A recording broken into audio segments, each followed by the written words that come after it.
Chapter 235. In the end, it was more realistic to have one's own fate in one's own hands. Tang En had always disagreed with little Carol learning martial arts because he knew that once she embarked on this path, it was impossible to turn back. But now, seeing the miserable and innocent civilian soldiers all over the ground, he completely changed his mind. Disaster wouldn't let them go just because they were weak and powerless. Only by facing them head-on and slashing forward could they win back their own chance of survival. She took out the wound medicine, wound cloth, a basin of water, and treated the wound. Little Carol took a wet cloth and wiped the filth on Tang En's back. The wound she cleaned was horrifying. Dark red cracks crisscrossed all over his body, like a ceramic jar that would shatter if it fell to the ground. Little Carol's hand was trembling. Her movements were very gentle. Tears welled up in her eyes and finally slid down her face silently. "I'll do it myself," Tang En said as he moved his body, somewhat unaccustomed to it. The wound was painful, but he now felt a little itchy, as if a furry cat's paw was slowly touching him. Little Carol shook her head stubbornly. Then, she remembered that Tang En couldn't see, so she said, "Carol can do it." "Okay." Tang En nodded and poured the medicine on his hand. Then, he covered the wound that had been cleaned. His body suddenly trembled. The medicine supplied by the Grey Coat Army was naturally not that high grade. When it landed on the wound, it was like applying a layer of chilly water. It would take some time for a cool feeling to spread. Other than the arrow that pierced through his left shoulder, almost all of the injuries on his body were caused by the shock wave of the explosion. This kind of injury looked terrifying, but as long as the body didn't shatter, it would slowly recover. Tang En didn't doubt his body's recovery ability. For example, some of the old injuries from the past couldn't even be seen now. And the places that grew back were actually becoming whiter and whiter. After all, he had been on the battlefield. Why was he becoming more and more like a gigolo now? Tang En stroked his chin, somewhat distressed. Little Carol cleaned herself very carefully. After about half an hour, she finished wiping herself. Then, she applied the medicine and wrapped her body firmly with a white cloth. The post-war work outside was still ongoing. Dinner was sent directly to the front of the tent by the logistics staff. However, before Tang En and the others could start eating, another voice came from outside the tent. "Done, are you there?"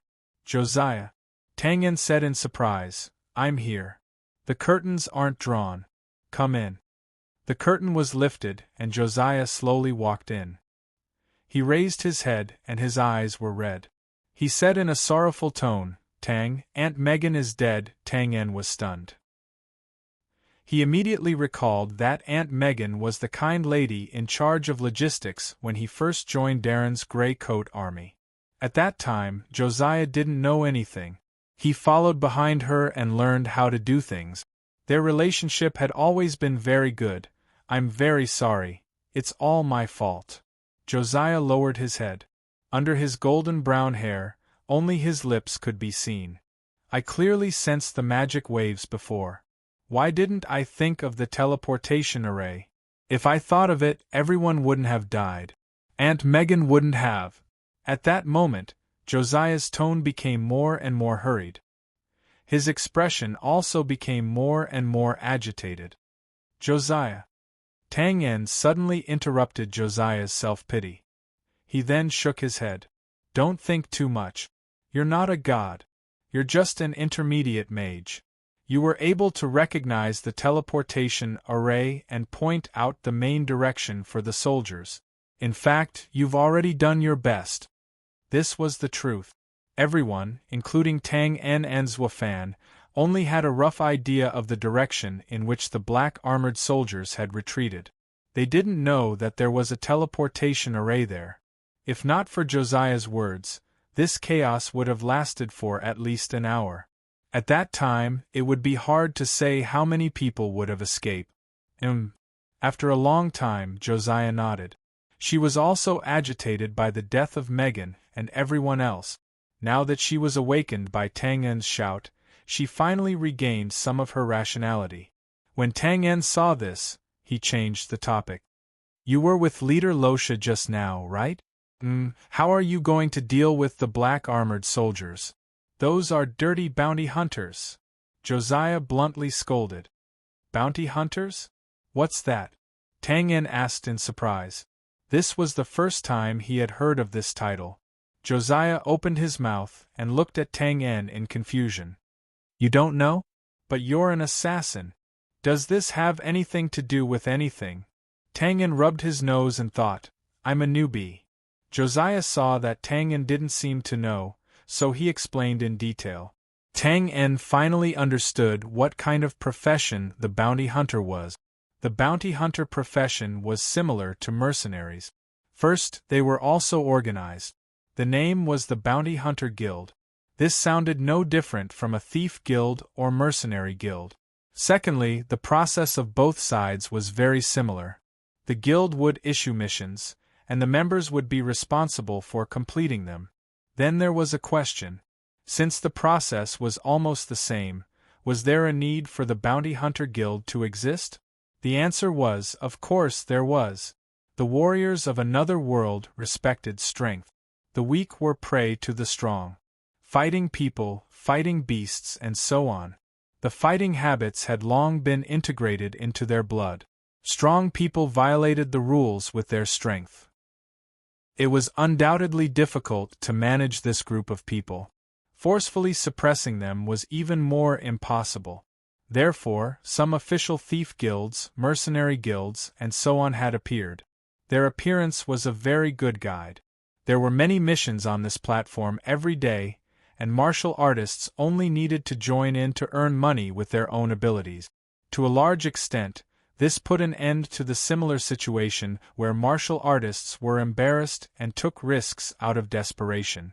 However, the officials were the officials after all. Therefore, the missions in the Thief Guild were difficult because they couldn't say that they supported stealing and killing. After some consideration, the officials finally made a compromise.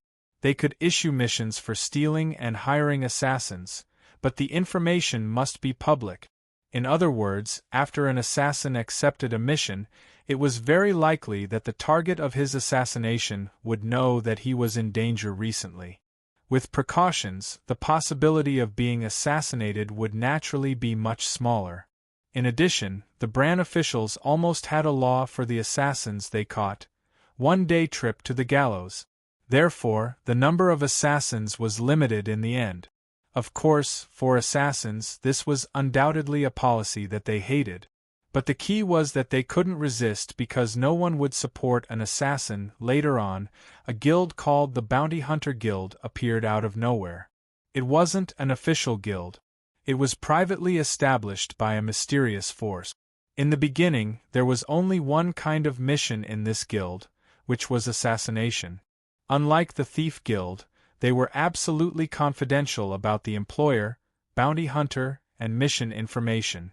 This characteristic attracted a large number of assassins to become bounty hunters.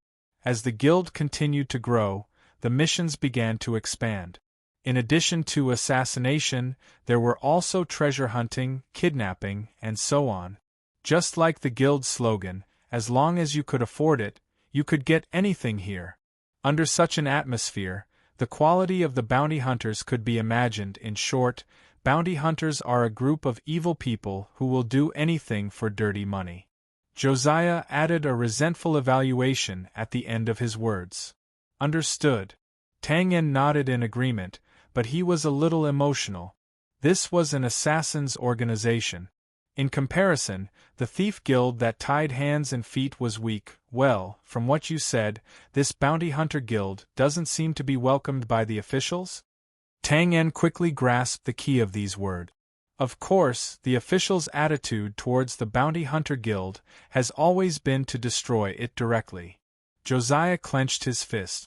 But they are too good at hiding. I heard that to join, they need someone to recommend them. This way, the officials can't find their address at all. But they will be destroyed sooner or later. Looking at the indignant Josiah, Tang En couldn't help but touch his nose. Please, in the eyes of the Bran officials, the Grey Coat Army's image was not much better than the bounty hunters. At this point, Josiah's face suddenly turned red and he said angrily, "Tang, do you know? When I came out from Aunt Rosa's place just now, some people were actually hesitating to execute those dirty bounty hunters." Why? Tang En was shocked. What the bounty hunters did at the Grey Coat Army's base tonight was enough to kill them several times. Isn't it because they are timid?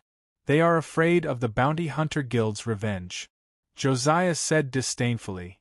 Revenge? Tang En opened his mouth. The Bounty Hunter Guild had this kind of benefit? Anyway, the Thieves' Guild didn't have it. Yes. Josiah pursed his lips. I heard from them that there was a bounty hunter team that was on their way back from a treasure hunt. They were targeted by a large group of thieves. In the end, the items were stolen and the people were killed. Later, the guild issued a mission and called for the bounty hunters to besiege that group of thieves until they were destroyed. After a pause, Josiah continued, "But so what? Our people can't die in vain. Besides, how can we not choose to fight back because we are afraid of the other party's revenge? Isn't that ridiculous? Anyway, I believe that Aunt Rosa will kill them." Tang En nodded silently. This was indeed a problem for Rosa and the others. If they didn't kill them, it would appease the public. If they killed them, they would create a huge enemy out of thin air. Originally, it was normal to be killed while out on a mission. He believed that the Bounty Hunter Guild wouldn't bother with this matter. But now there were too many people. After those bounty hunters were tricked by Yemaw and the others, more than 100 of them were captured. This was naturally not a loss for the Bounty Hunter Guild that strictly developed their numbers. Soon, the other party would probably send people to negotiate. This was probably the reason why those bounty hunters surrendered so readily. After thinking about the situation, Tang En narrowed his eyes. Then, Leader Rosa, what will you do? To be continued. If you like this work, you are welcome to come to Chidian. Come to vote for me. Your support is my greatest motivation. Chapter 236. From the chaos to the calm, the bounty hunters' surprise attack didn't take long, but the damage they caused was huge. From a military point of view, the bounty hunters' attack was perfect, except for the fact that they didn't achieve their goal. They were like the special forces in the future. A small force invaded, and a sudden attack left behind a mess. Tang En didn't need to look carefully to know that the Grey Coat Army had lost more than 500 soldiers this time, and there were even more injured. Other than that, the civilians who died were even more sorrowful and indignant. They didn't have the self-defense awareness of soldiers. In the early stage of the explosion, there were many casualties. Tang En didn't know what the Grey Coat Army's higher-ups would decide in the end. In terms of personal preference, he was the same as Josiah. Of course, he was in favor of killing these bounty hunters. However, when one reached a certain height and held the fate of countless people in their hands, it was often difficult to make a quick decision. Dusk fell, and the lights in Rosa's hut were lit all night. Facts proved that Tang En's doubts didn't need to last long. The next morning, more than 100 bounty hunters were brought to the open space created by the battle between Zhuo Fan and the others last night. There were already rows of wooden stakes there.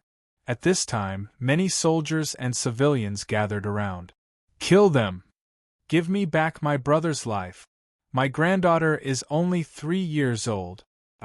Dirty bastards, go to hell, go to hell!" Boo-hoo! As these people were brought out, the surrounding Grey Coat Army people were in an uproar. Some shouted at the top of their lungs to avenge their loved ones, and some pleaded for the order to kill them. Under the anger of the crowd, some soil, stones, vegetables, and potatoes were thrown over, like a layer of hailstones. The bounty hunters were now pale and lowered their heads. Their strength was naturally higher than these women, children, and the elderly, but now they didn't dare to look into their eyes. It was as if there were balls of fire burning in the depths of their hearts. Soon, these pitiful bounty hunters passed through the crowd and came to the open space.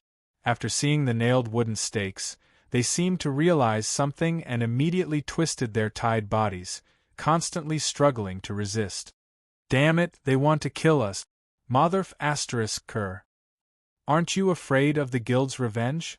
The reason why they surrendered so easily was because they believed that the Grey Coat Army would let them go because of the threat of the guild. They were willing to take out their life savings in exchange for their lives. But who would have thought that just a few hours later, the Grey Coat Army would simply execute them? Most of the bounty hunters had combat aura in their bodies.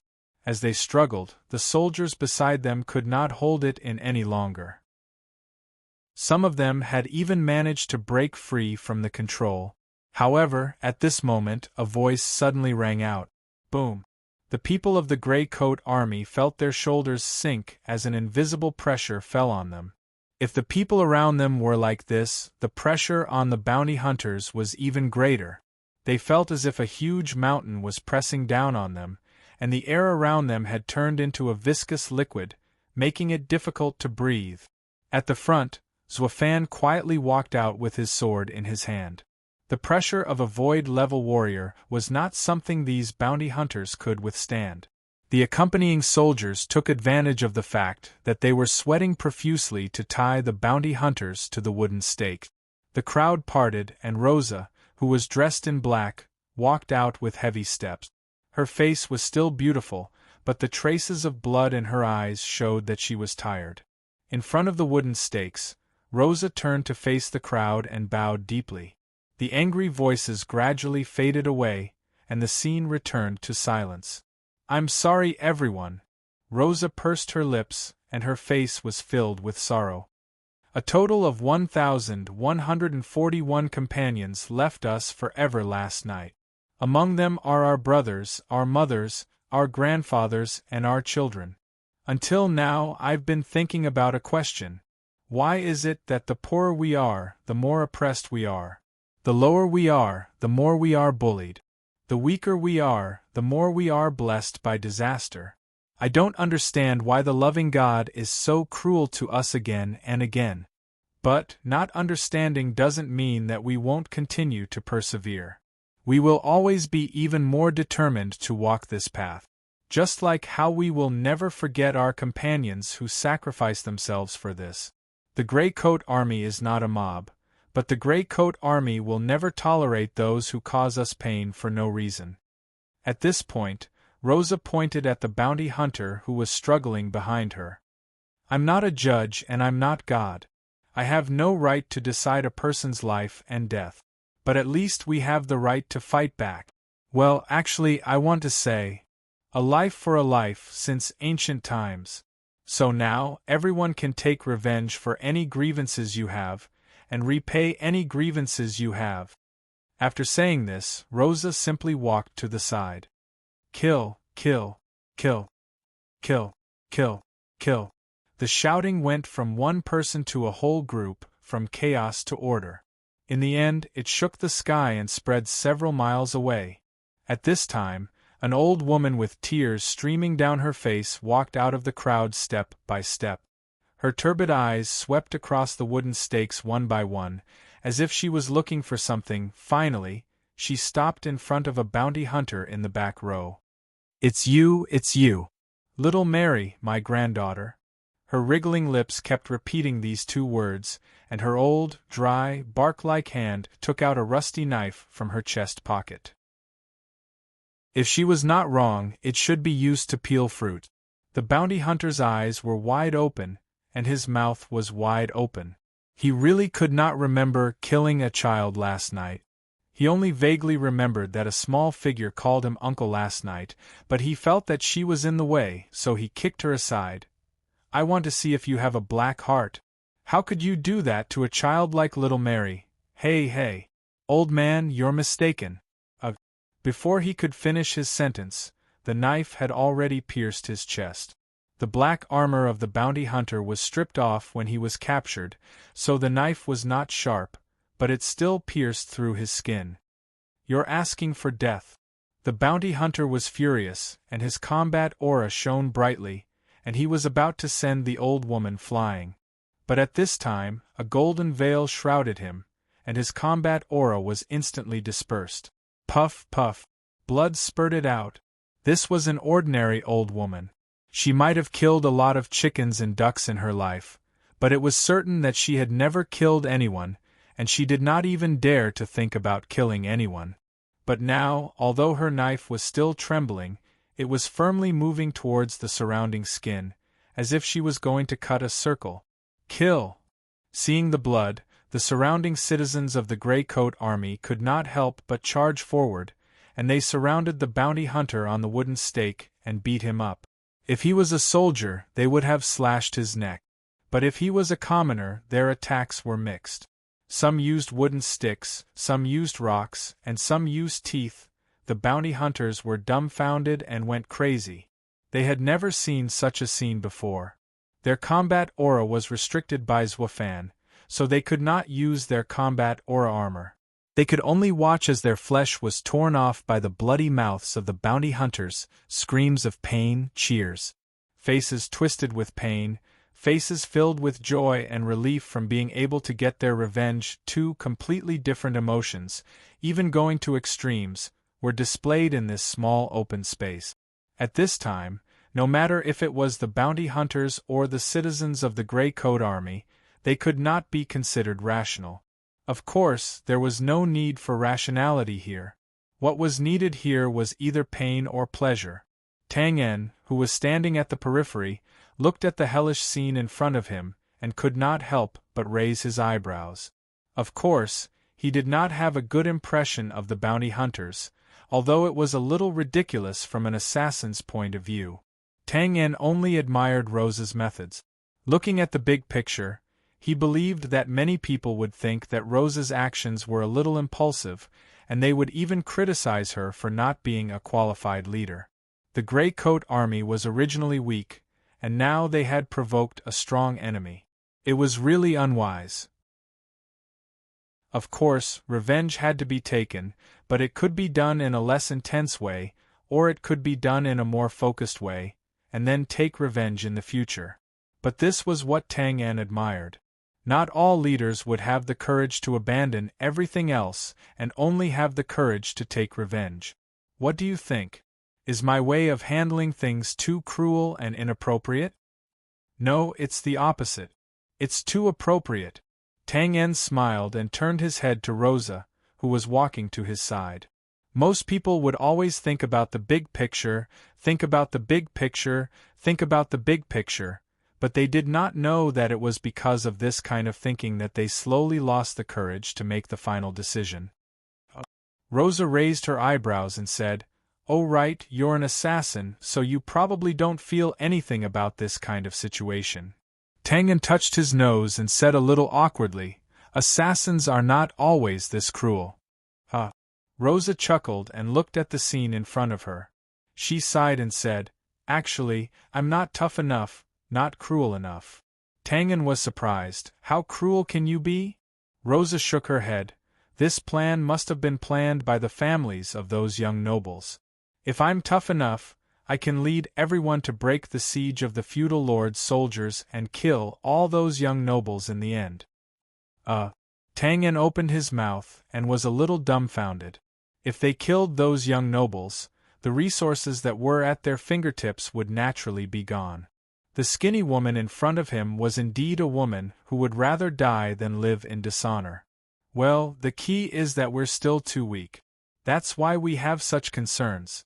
Wait until this time, when the situation stabilizes, the big character plan must be implemented urgently. I believe that by then, our strength will have improved. Tang, this time, you must help Josiah. Okay, no problem. Rosa nodded and said, "By the way, you've made a great contribution by killing Goshawk this time. Do you want any reward?" Tang En spread his hands and said, "I haven't thought about that." The key point was that the Grey Coat Army did not have anything, as if she had seen through Tang En's thoughts. Rosa chuckled and said, "For you, the Grey Coat Army does not have anything to reward you. Well, since you value the gray space so much, how about I give you a batch of these people's black armor?" Tang En's heart skipped a beat. Yes, the black armor of these bounty hunters was good stuff. It was light and had good defense. It was just right for the needs of the members of the gray space. Thinking of this, he quickly said, "Haha, then I won't hold back." Then it's settled. I'll ask someone to send over a dozen sets of black armor later. Thank you, leader, for the reward. Tang En bowed and then rubbed his hands. But isn't a dozen sets too little? Leader, you know that the gray space has been expanding recently. I can't let the brothers who come in later not have armor to wear. Rosa was stunned. She looked at the guy in front of her and hesitated for a moment. Then I'll give you another 20 sets. It was not that Rosa was stingy. The Gray Coat Army was indeed poor. Some of the reorganized elite troops did not even have suitable armor. But I plan to recruit at least 50 people. Well, I have to treat everyone equally. Tang En smiled and said. The black armor was obviously very valuable. He was determined not to let go of this opportunity.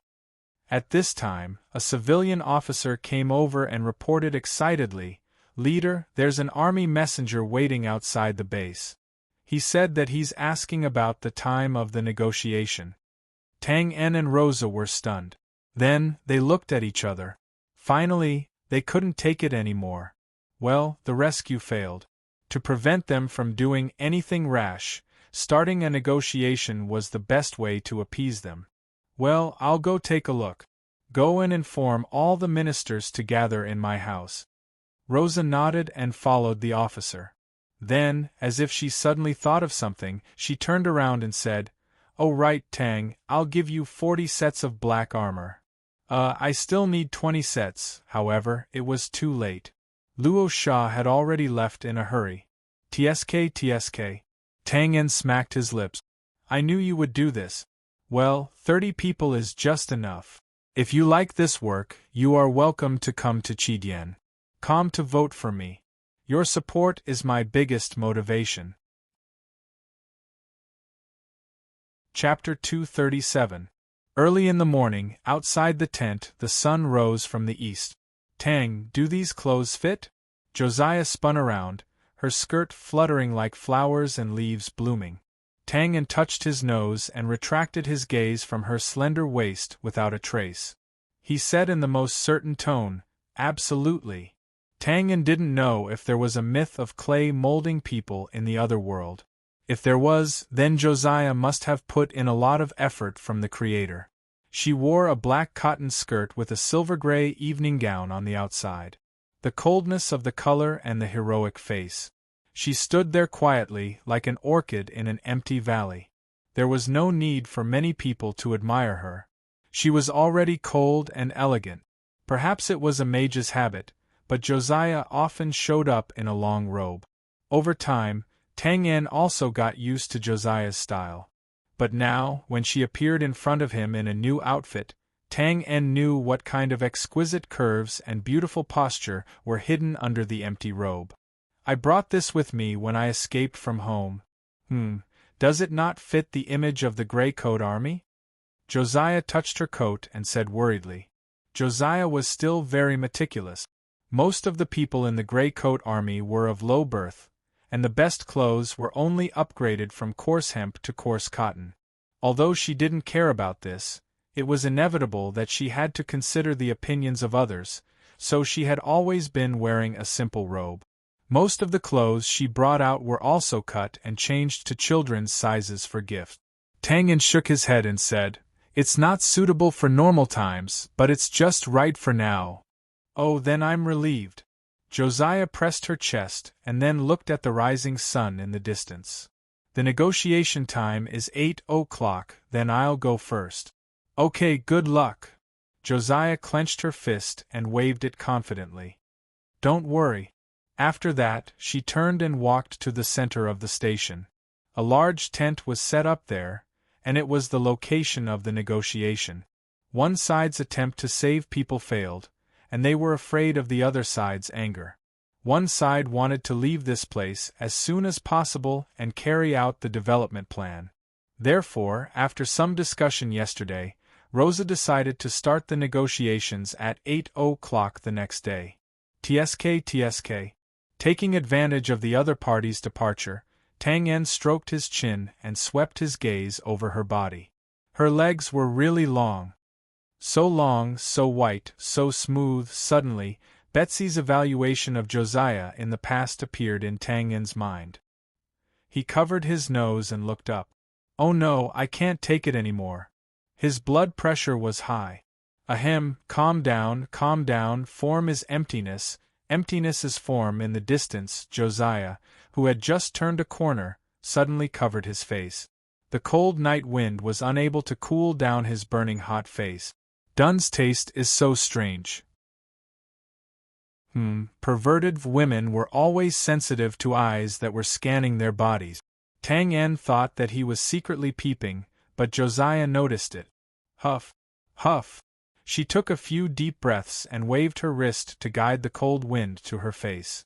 Josiah's thoughts were very complicated at this time.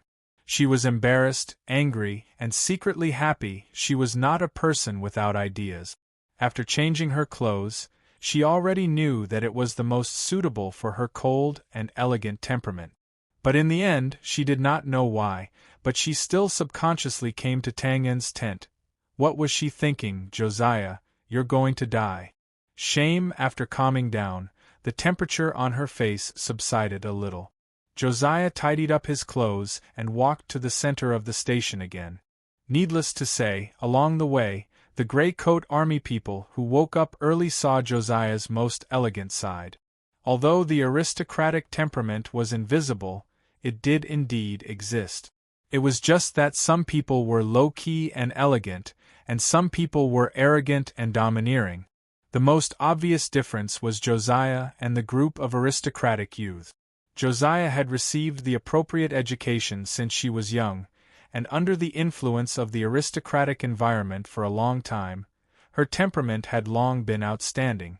In addition, when she joined the Gray Coat Army later, not only did she broaden her horizons, but she also learned a lot of management methods from Rosa, which made her unique temperament constantly perfect.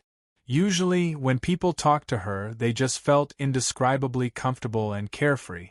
This was the effect of her temperament being restrained on the inside and showing on the outside. But now, Josiah kept telling herself to be strong and domineering in her heart. So the Gray Coat Army people just stared blankly, amazed by her temperament and image, and ashamed to come up and greet her as usual. She walked calmly all the way to the negotiation site. At this time, Rosa and the others had already arrived. In addition to a few high-ranking members of the Gray Coat Army, there were also two youths like Borg. Obviously, Bosco was not the only one who wanted to fight for his juniors. At this time, Rosa was discussing the negotiation with a few ministers, and as for Borg and the other youths, they were sitting on the side obediently. Whoosh! The curtain opened. Josiah walked in and waved. Hi, Auntie Rosa, old General Omeng. Good morning, everyone. Silence. It was so quiet that one could hear a pin drop. The few people in the tent stared at the door and froze at the action just now. Josiah put down his hand in confusion, looked at himself, and then looked at the others. What's wrong? Wow! Rosa was the first to come back to her senses and opened her mouth exaggeratedly. Then, she left her seat and came to Josiah to hug him. You're so beautiful today. This dress is also very nice. Thank you. I'll let you wear it in the future. Okay. Sigh, although the color is okay, I can't hold it up. It can be changed. Forget it, this dress is only suitable for you. Tsk, it's quite suitable for today's occasion. How did you think of it? This was Dun's idea. That greedy guy has such taste? It seemed that as long as it was a woman, no matter what status she had, she would relish in beautiful clothes and other things. During the conversation, most of the people in the tent came back to their senses. Ahem! An old minister cleared his throat and woke up the two young men who were still obsessively looking at him. The latter blushed and lowered his head. Bosco, who was sitting in front, narrowed his eyes and nodded slightly. No one knew what was going on in his mind. The two young men exchanged a few glances and then whispered something. Sitting next to them was Borg. He disdained to participate in the discussion between the two men of the same age. He just looked at the infinitely beautiful Josiah with a complicated expression. His fists under the table were clenched as if he wanted to hold on to something firmly. After this episode, Josiah sat in her seat. Her seat was relatively at the back, but overall there were several ministers above her, and below her were Borg and the two young men. This seat was arranged by Rosa, which undoubtedly meant something. After sitting down, Borg naturally greeted Josiah. The two of them had known each other for the longest time, and recently they often discussed the negotiation matters together, so the conversation was very smooth. This situation obviously made the two young men very jealous. However, if they wanted to go up and talk, because they were not familiar with each other, they could only say a few words of courtesy before retreating in defeat. At this time, the corner of Borg's mouth twitched imperceptibly, as if he was laughing at the two young men for overestimating themselves. In fact, that was exactly what he meant. After a while, Rosa frowned and raised his head to ask the recording staff behind him, "What time is it now?" 8:30, leader. Rosa nodded, his face a little ugly. The two sides agreed to meet at 8 o'clock, and the negotiators lived in the camp, which was only 10 miles away, so it was easy for them to come over. However, now that they had not arrived, it was inevitable that they did not pay enough attention to them. After about half an hour, Rosa stood up with a sullen face. "That's all for today. Inform the guards that if they come, stop them from entering. If they want to negotiate again, tell them to come tomorrow morning at 7 o'clock. If they still don't arrive on time tomorrow morning, tell them to prepare 19 coffins." The meaning was obvious because there were 19 noble young men in total, at this time, at the entrance of the camp. War horses, soldiers, and luxurious carriages were all present. It was obvious that they were ready, but as if they were waiting for an important person, they looked at the entrance of the camp from time to time and did not leave. At this time, the burly Barlow jumped off his horse and walked to a carriage. He bowed and said, "Sir Bolett, when can we leave?" Bolett was a very common name, and there was nothing to be surprised about. However, if the family prefix of Bradley was added, it was enough to make people scream, because this was the family name of the Prime Minister of the Empire. But the door opened, revealing a few curly-haired old nobles sitting inside, and the luxurious interior decoration. "General Barlow, we can leave at any time. However, we need to wait for Sir Philip to arrive. He is also a member of this negotiation." An old noble with a red face spread out his hands and said helplessly, "Then when can Sir Philip arrive? It's more than an hour past the negotiation time now." "Sorry, we don't know. Wait a little longer, I've already sent someone to rush him." "Okay."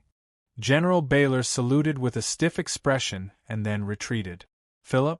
That guy who brought a woman into the camp? Humph, he was noisy for half the night last night. It would be strange if he could get up now." The old nobles in the carriage looked at each other and shook their heads.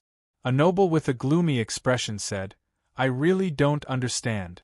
Why do they have to put an unrelated person into the negotiation team? Could it be that his relatives have been captured?" A fat noble next to him said hesitantly, "It is said that he wants to see the scenery of the north." "Damn it, what scenery is there to see here?" The gloomy old noble said unhappily, "I would believe it if he said that he wants to see the women of the north. Humph, this is not in vain for his title of Imperial Wolf." The others looked at each other and smiled meaningfully. Philip's nickname of the Wolf of the Imperial City was not wrong. The number of young ladies and madams he had harmed was uncountable. That Sir Cecil, the gloomy noble, had a daughter who had suffered a calamity. At this time, Bolett pinched the bridge of his nose and said, "Stop arguing. It is said that this is the second prince's idea." The carriage suddenly fell into silence. The princes of the Empire did not get along. This was something that everyone in the noble circle knew. This involved the family affairs of the Emperor of the Empire. Although they had high positions and power, they did not dare to casually talk about these things. Tap tap tap. Someone knocked on the window. Master, the person who invited Sir Philip has returned. Yes, he said that he would get up and bring a few friends to go hunting. He can't go to the negotiation. Damn it, this womanizer! Sir Cecil slammed his teacup on the table. What friends? Isn't it just those loose women he found from who knows where? At this point, the old nobles smiled bitterly. This Philip was quite capable. They had come to the north together, but he had unknowingly hooked up with a few more women right under their noses. Moreover, their eyesight was very sharp. They could easily see that two of them should be of noble birth. They could not help but sigh at their old age. Their charm was no longer there, and the current atmosphere was very bad. Cough cough. The fat noble cleared his throat. He did not look at Sir Cecil's ugly expression and said to everyone, "Since Sir Philip can't come, let's set off first." Bullet nodded and then said to the window, "Go and tell General Baylor that we will set off now." "Yes, master." After waiting for a long time, the noble negotiation team finally left the camp and officially set off. Apart from the luxurious carriages, there were also the guards led by Baylor, as well as some arrogant-looking soldiers wearing shiny golden fish scale armor. It was only a distance of 10 kilometers, even if the carriages slowed down. Less than half an hour later, they still arrived outside the Grey Coat Army's encampment. However, when they arrived, the soldiers who opened the way found that they could no longer enter. Outside the encampment, a young soldier holding a spear said with a taut face, "This is the encampment of the Grey Coat Army. Please leave quickly." The captain wearing the fish scale armor frowned and said impatiently, "Didn't I say? We are the team that came to negotiate. This is the encampment of the Grey Coat Army. Please leave quickly." The soldier repeated his previous words and added, "If you don't leave, we will take offensive measures." The captain was stunned and then shouted, "Are you King deaf or blind? Can't you see the convoy behind us? We have an appointment with your leader to negotiate. If something happens, can a small soldier like you bear the responsibility?" "Oh, so it's like that." The young soldier seemed to have just heard this and continued in a rigid voice, "Our leader said that due to your impolite behavior, the negotiation time has been changed to 7 in the morning tomorrow. If you don't arrive tomorrow, you will bring your coffins to collect your corpses. Now you can go back. Go back." The captain was angry and pushed the young soldier away. "What kind of joke is this? We rushed here from afar and now you are telling us to go back?" Slap. The young soldier wanted to say something but was slapped on the head. He turned around innocently and his body shook. He stood up straight and shouted, "Captain! You don't know how to fight back when someone attacked you?" A middle-aged man with a face full of vicissitudes walked out from behind. "Don't say that you are a soldier of the spear formation breaking team in the future. I can't afford to lose face like that. You are the captain?" The captain wearing the golden fish scale armor let out a sigh of relief. "Since you are here, can you let us in now?" "There is no rush." The middle-aged man waved his hand and moved his wrist. "Let us settle the matter of you attacking my soldier first." "Attack?" The captain was confused. He only pushed him. Was that considered an attack?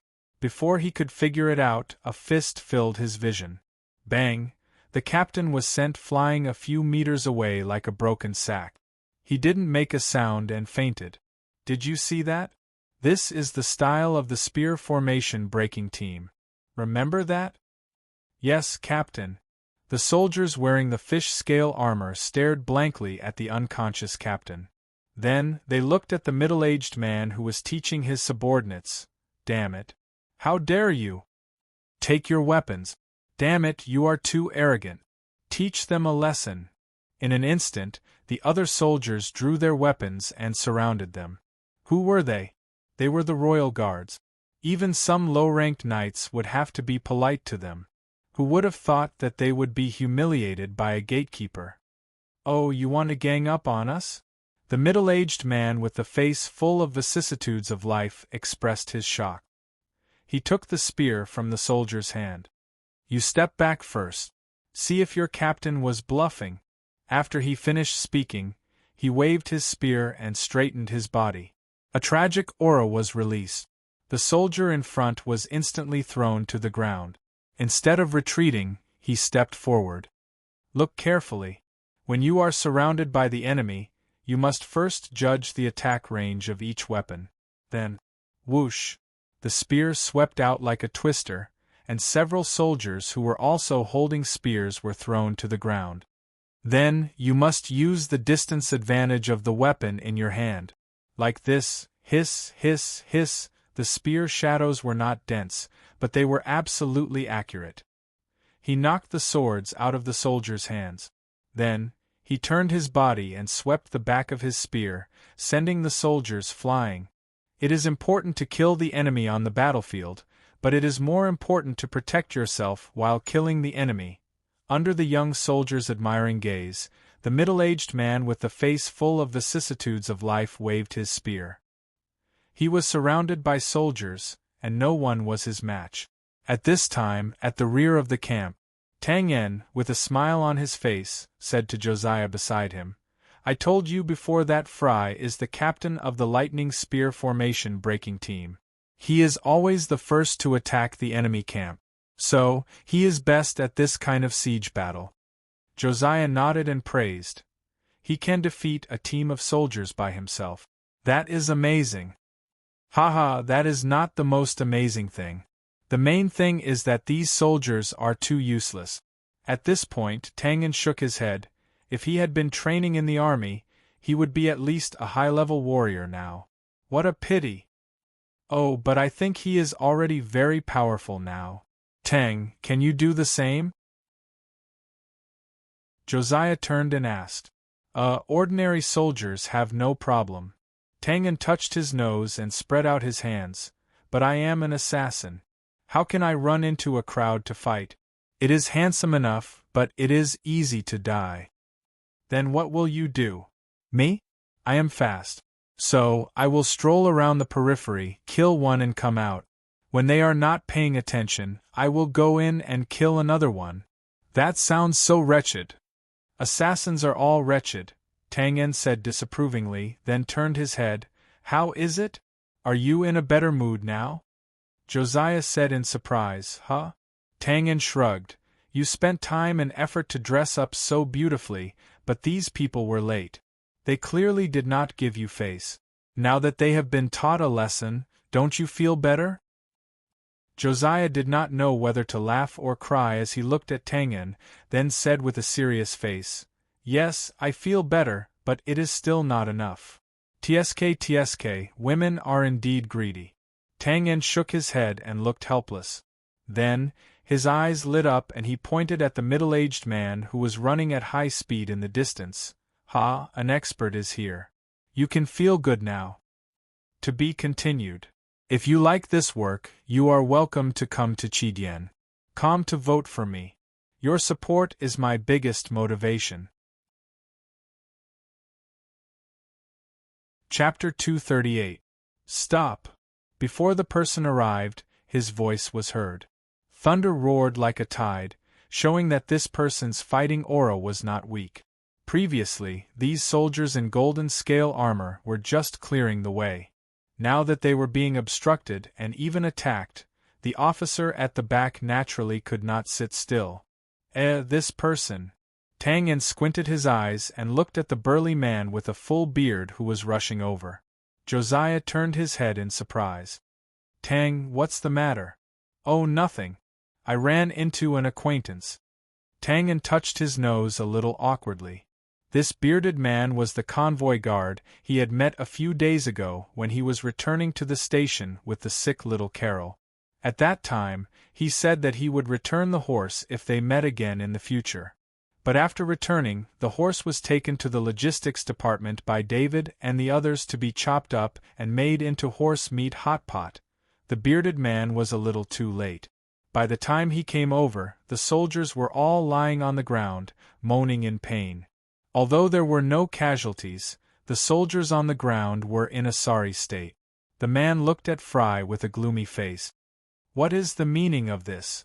Why did you attack my soldiers for no reason?" When he noticed this side, more than half of the soldiers were lying on the ground, so his gaze swept over the gray coat army soldiers one by one. When he saw Josiah behind them, he was stunned. As for the ordinary-looking Tang En next to him, he was naturally ignored. "Ha, as expected of the royal guards. You're so proficient in this accusation." Fry curled his lips and said sarcastically. The man frowned and looked at Fry seriously. "The Royal Guards was a title more than 10 years ago. Now it's the Royal Guards. Who are you? Oh, you changed your name?" Fry raised his eyebrows in surprise, then shook his head and sighed. "It doesn't matter who I am. To be honest, when I see you Royal Guards, I'm in a bad mood. Back then, when the retarded noble who caused the Thunderbolts army to lose more than half of its members came to the Thunderbolts army, he was accompanied by these arrogant Royal Guards." After sighing with emotion, Fred continued, "Forget it, let's cut to the chase. Because of your lack of punctuality, the negotiation will be postponed to 7 in the morning. Well, a friendly reminder, if you don't arrive tomorrow, you might need to come and collect the corpses of those young nobles." "What?" The burly man was stunned when he heard this, but he quickly regained his composure. "We're very sorry about this matter." Could you explain it to your leader face to face?" Fry shrugged. "That's the order we received. So, no." The man's face darkened. He stared at Fry and asked again, "You are, me? I'm just a guard."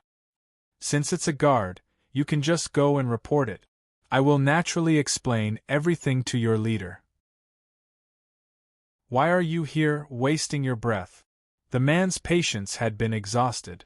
If it wasn't for the fact that Fry wasn't simple, he would have already swung his sword to get back at the soldier. Fry smacked his lips and didn't respond to the man. He waved his hand, and the soldiers at the gate of the encampment raised their weapons. "This is the encampment of the Gray Coat Army. Please leave quickly, or you'll have to bear the consequences." "Ha ha!" The man was so angry that he laughed. Good. I can even enter the imperial city of Bran. You think I can't step over a small guard like you? I will first seek justice for what happened before." As soon as he finished speaking, the man stepped forward and swung his sword. Although the attack was sudden, Fry, who had experienced hundreds of battles, wouldn't fall for it. His long spear shook and instantly drew a huge spear flower. Ding, ding, ding, under the continuous spear shadows, the man's large sword was hit several times in the air and deviated from its original attack path. The offensive and defensive situations changed instantly. Fry stepped forward, his long spear as agile as a snake, not leaving the opponent's vital points. Roar. The man was angry. At first, he really didn't take Fry seriously. Although he had defeated some soldiers, who was he? That was a high-level martial artist. How could a small guard like him contend against such a person? Chi, a blue light covered the large sword. The serious man immediately released his fighting energy. At this moment, a green light flashed in front of his eyes. Then, he saw layers of green spear shadows whizzing toward him. This fighting energy? The man opened his mouth wide and was completely stunned. Of course, Do-Chi was not something rare, but since when did a gatekeeper have Do-Chi?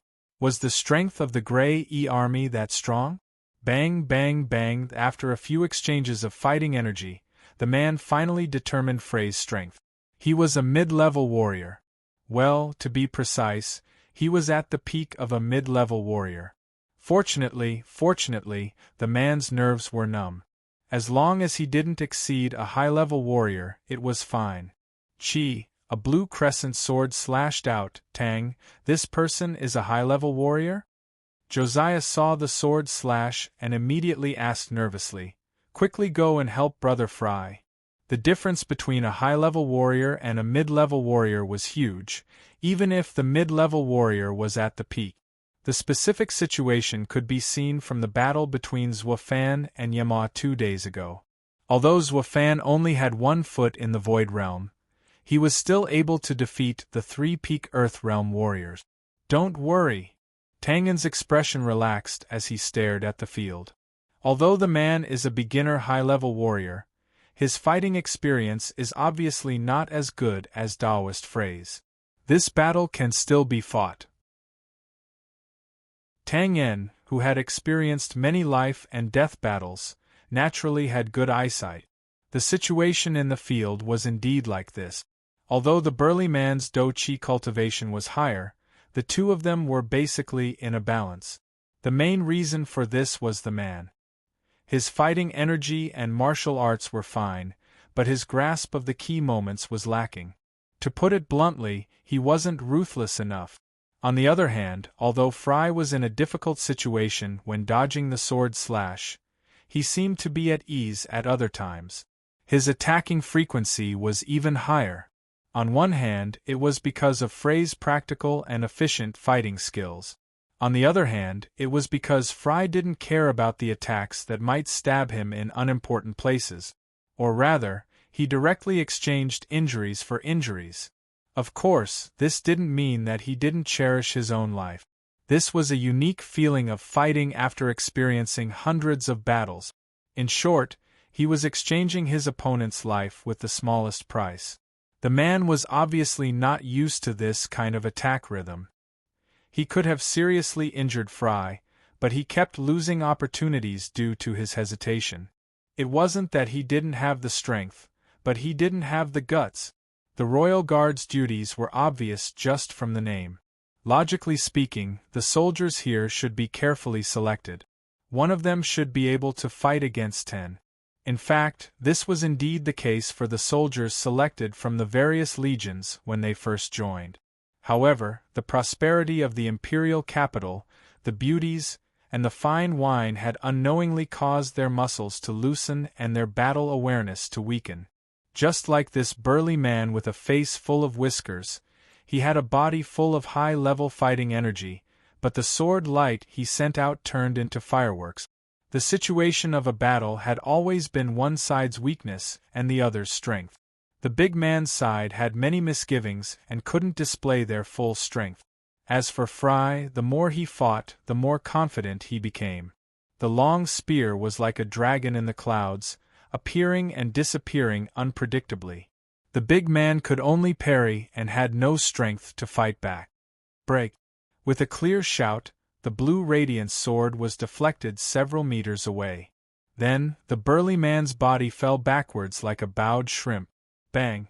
He landed on the ground and rolled. Before he could get up, a green-edged spear steadily stopped in between his eyebrows. It was sharp and bone-chilling.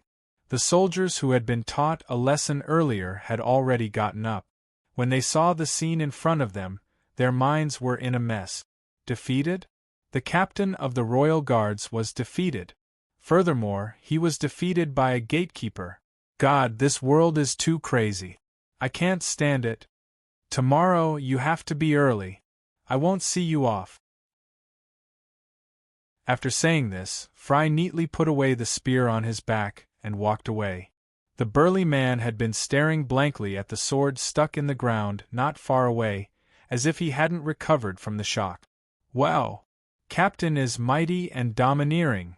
The young soldiers gathered around Fry and flattered him. The middle-aged soldiers behind them looked normal. How many years had it been?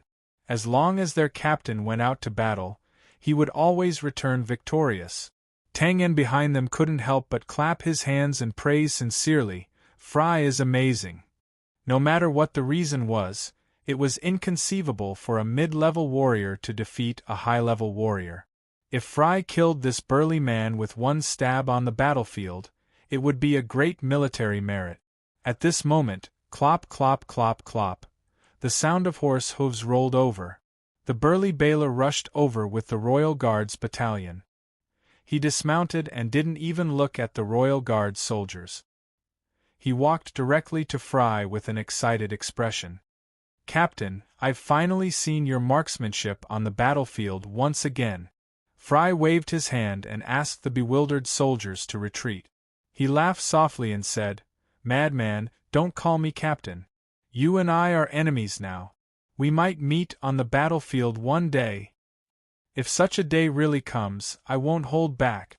After saying this, Baylor said sincerely, "But you will always be my captain." "Ha!" Fry laughed loudly. He took a step forward and hugged Baylor, patting each other's backs. They had been comrades for many years. Now, one was a general of an army, and the other was a gatekeeper. Their standpoints were different. It was true that they would fight to the death on the battlefield. But at the same time, their friendship was also true. This was the cruel nature of men on the battlefield. It was also the charm of men on the battlefield. "Captain, thank you. I've long been annoyed by those royal guards who want to hang their eyeballs in the sky." Fry was stunned. Then, he laughed loudly and hammered Baylor's shoulder. The carriages were not far away. Baylor had obviously seen the situation here long ago. However, he had waited until now to appear. There was no doubt that he had a plan. Baylor looked at Frey's simple wooden armor and said with a smile that was not a smile, "Captain, the Grey Coat Army looks down on people too much. They actually made you guard the door. How about it? Follow me. I've thought about it. I'll give you a fake identity. It won't be a problem for you to be a division commander." A middle-aged veteran with a thin body, but his bones were like iron, walked up from behind. "Just now, you were still calling me captain. In the end, you only gave me a division commander. You still have the nerve to say that. Skinny monkey, don't wrong a good person. If we go any further, we'll have to investigate the third generation of the family." Baylor said helplessly. "TSK, you're a general after all." "Madman, I haven't seen you for many years. You've seen a lot." Another mocking sentence was heard. A veteran with a bear-like body walked over. "Big bear you. All right. Brothers, I was wrong." Baylor spread out his hands and smiled bitterly. After greeting them, Baylor still took the time to ask Fry, "Captain, how is it?" Even if it was a division commander, it was not easy to become one. However, this seemed like a joke. Who could say for sure that it was not true? "Haha, madman, just be a general obediently. Don't make such a joke." After pausing for a moment, Fry pointed at the wooden armor on his body. "You know my personality. I knew it would be like this." Baylor nodded. His expression darkened slightly. Very quickly, he let out a long breath. "Since that's the case, I'll give you a gift." After saying that, he turned around and removed a long cloth bag from the horse's back and threw it over. Fry caught it and was immediately stunned. He stroked it twice and said with a complicated expression, "Thank you, madman." "What are you thanking me for? This was originally yours." Baylor flipped onto the horse's back and bowed simply. "Then, Captain and brothers, I'll take my leave first." "Haha, hurry up and get lost. The next time we meet on the battlefield, I'll charge into your tent and pinch your balls off. Haha." Amidst the vulgar insults, Baylor let out a long laugh and left on his horse. From the beginning to the end, he did not look at the group of royal guards on the ground, who were in a daze. At this moment, Fry untied the string on the cloth bag. A green spear made of an unknown metal instantly slid out. The body of the spear was as bright as a mirror, and the blade of the spear was as sharp as wheat. Frey's large hand tightened again. A feeling of blood connection that he had not felt in a long time surged in his heart. It was as if an enemy army had appeared in front of him again. Lightning spear. Lightning spear. Lightning spear. The few middle-aged veterans around them looked at the green spear and could not help but cry out involuntarily. Back then, the lightning spear formation breaking team that defeated all enemies had this lightning spear at the front of the formation. Over time, the team also took it as its name.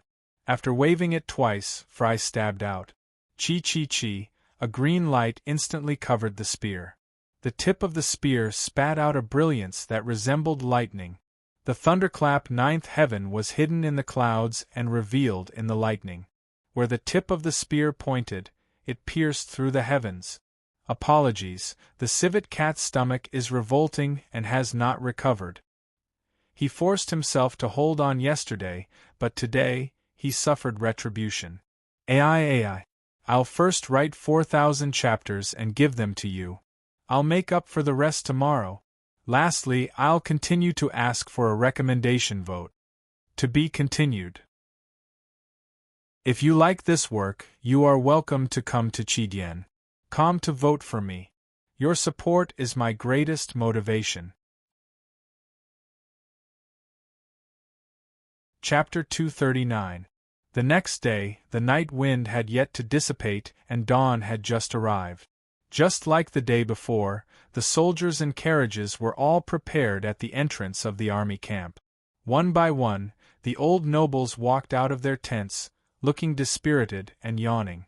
They were all muttering softly, cursing the guards who had woken them up, as well as the untactful gray-clothed commoners. To be honest, they still did not think much of this group of lowly commoners. However, because they had exceeded the scheduled time yesterday, they had been given the cold shoulder. Today they did not dare to be too negligent. After all, no one could be sure that this group of rioters would not really commit murder. Just as they reached the entrance of the camp, a wave of complaints was suddenly heard. Hey, old knights, your actions are too slow. The few old nobles were stunned, looking at the luxurious carriage in front of them in disbelief. In this camp, there were not many people who dared to speak so rudely to them. However, the youth in front of them, who was standing in front of the carriage and waving his hands continuously, was one of them. Philip. The fat noble rubbed his eyes, confirming that his blurry eyes were not playing tricks on him. The surrounding old nobles looked at each other in dismay. Why was this womanizer so active today? Philip shrugged and spread his arms exaggeratedly. It can't be. We haven't seen each other for a night and you don't remember me? The future of the negotiations is worrying. Does this mean that he has Alzheimer's? Cough cough. The surrounding soldiers all shifted their gazes away. Humph. The gloomy old noble Cecil snorted, the corner of his mouth twitching. You should be worried about dying in the belly of a woman one day. It was obvious that he had seen the figure of a woman in the carriage that was not closed. Oh, thank you for your blessings. Philip beamed and bowed in a standard manner.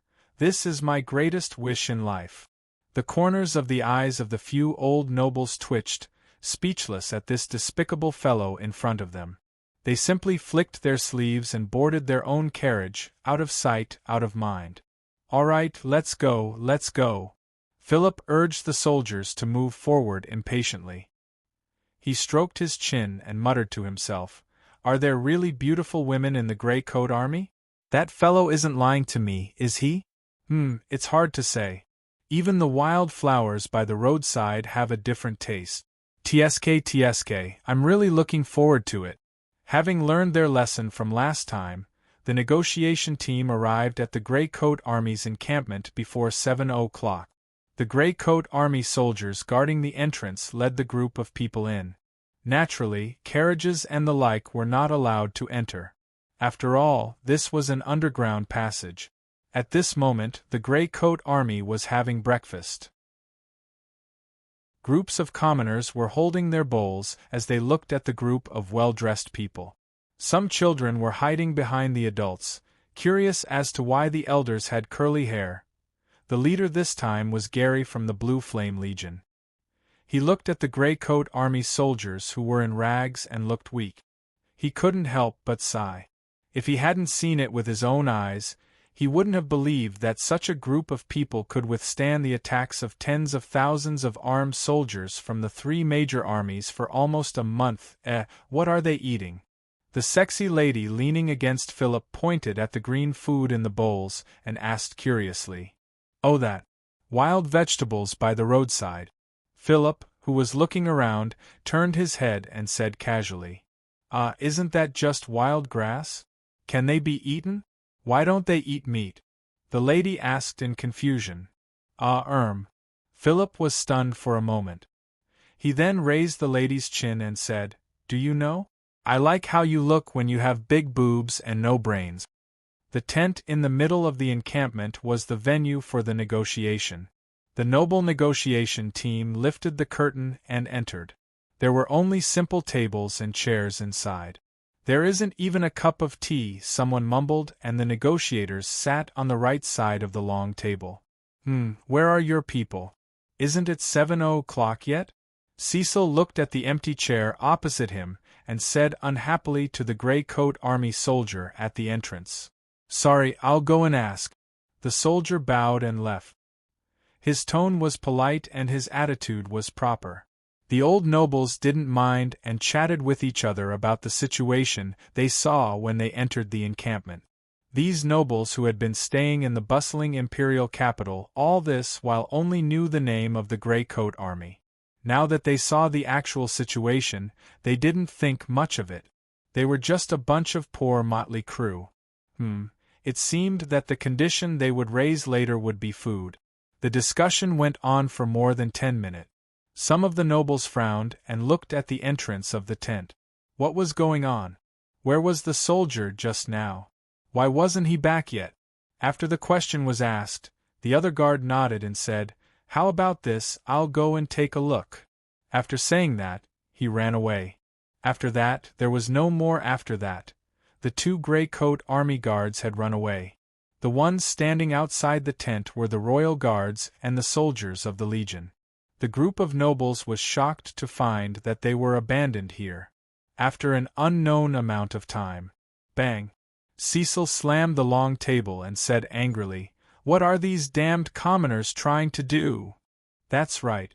We arrived on time, but they were nowhere to be seen. These country bumpkins don't know how to be polite. Before you say that others are impolite, you should think about your own actions first. The curtain was lifted and Rosa walked in with a calm face. It's 8 o'clock now. Everyone, I'm Rosa. Good morning. The tent was silent. To be honest, the name Rosa was quite famous. Especially after the kidnapping of the young nobles, this name had become a headache for many people. But after seeing her for real, this slightly thin and short figure, her beautiful facial features didn't stand out in the light of her dull skin. If one were to disregard her unique temperament, one would believe that in a small city in the south, there would be tens of thousands of women who had passed away in their prime. However, this was Rosa. She was the one who had led the gray-coat army and fought against the nobles of the Bran Empire for more than 10 years. She would continue to fight until the end. While the group of nobles was still in shock, old General Ormond, Bosco and the other high-ranking members of the gray-coat army walked in one after another. Then, a black shadow flashed by the door. Josiah walked in with a cold expression. The nobles who had just recovered from their shock were shocked again. These nobles lived in the prosperous capital and had seen many beautiful women. Naturally, there were some who were prettier than Josiah. However, sometimes, under certain circumstances, some beautiful things would be added with a mysterious glow. For example, looking at a beauty under the light, or the current situation. They had seen the images of the people in the gray-coat army before. Most of them were covered in dust and dressed simply. Now that they saw the infinitely elegant Joshua in front of them, they were naturally stunned. At this moment, a voice rang out from behind them. Bang! There was a loud sound. Everyone was stunned. They turned to look at the end of the right side and saw a chair overturned. Philip, who was completely unprepared, fell to the ground in a sorry state. As for the reason, they could tell by looking at the angry and jealous woman beside him. Ahem! The corner of Bolet's eyes twitched. He stood up and cleared his throat. He introduced the people on his side. As for the woman, she gave him a vague answer. Rosa also briefly introduced the people on his side. Seeing that the other party did not have any questions, He was about to announce the start of the negotiation. "Wait!" Philip, who was sitting back on the chair, suddenly raised his right hand. "I have a question." Everyone looked at him strangely. It was just the beginning. What questions could there be? "Say it." Rosa spread out his hands. Philip stood up and quickly tidied up his clothes. His charming face bloomed with a smile. He elegantly bowed to Josiah, who was sitting in front of him. "Hi, beautiful Miss Josiah. My name is Philip. I am unmarried. I live in the Blue Crystal district of Brand City." The tent was completely silent. Everyone's expression froze. They heard the rapid and clear words coming out of Philip's mouth. "Your beauty is comparable to the most holy flower in the world. Please allow me to express my amazement to you. Please give me, your admirer who fell in love with you at first sight, a chance to pursue you. Please." After a full 3 minutes of silence, the room was completely silent. "Boring." Josiah turned her head away. Her face was cold. Of course, her heart was not as calm as it looked. At this time, there was a stormy sea inside. It almost broke her tense face. "Don't be like this. At least give me a chance." Ouch. Philip, who was depressed, suddenly screamed. Then his face was twisted. His left hand kept pulling the woman's fingers that were pinching his thigh. "Well, can we start the negotiation?" Bolett asked expressionlessly. Yes.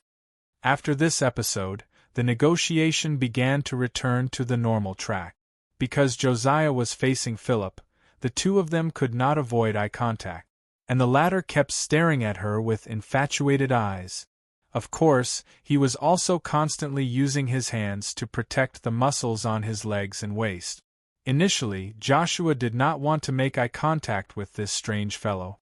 However, thinking of the domineering manner in which Tang En had instructed him, he tried his best to adjust his emotions and shifted his cold gaze over.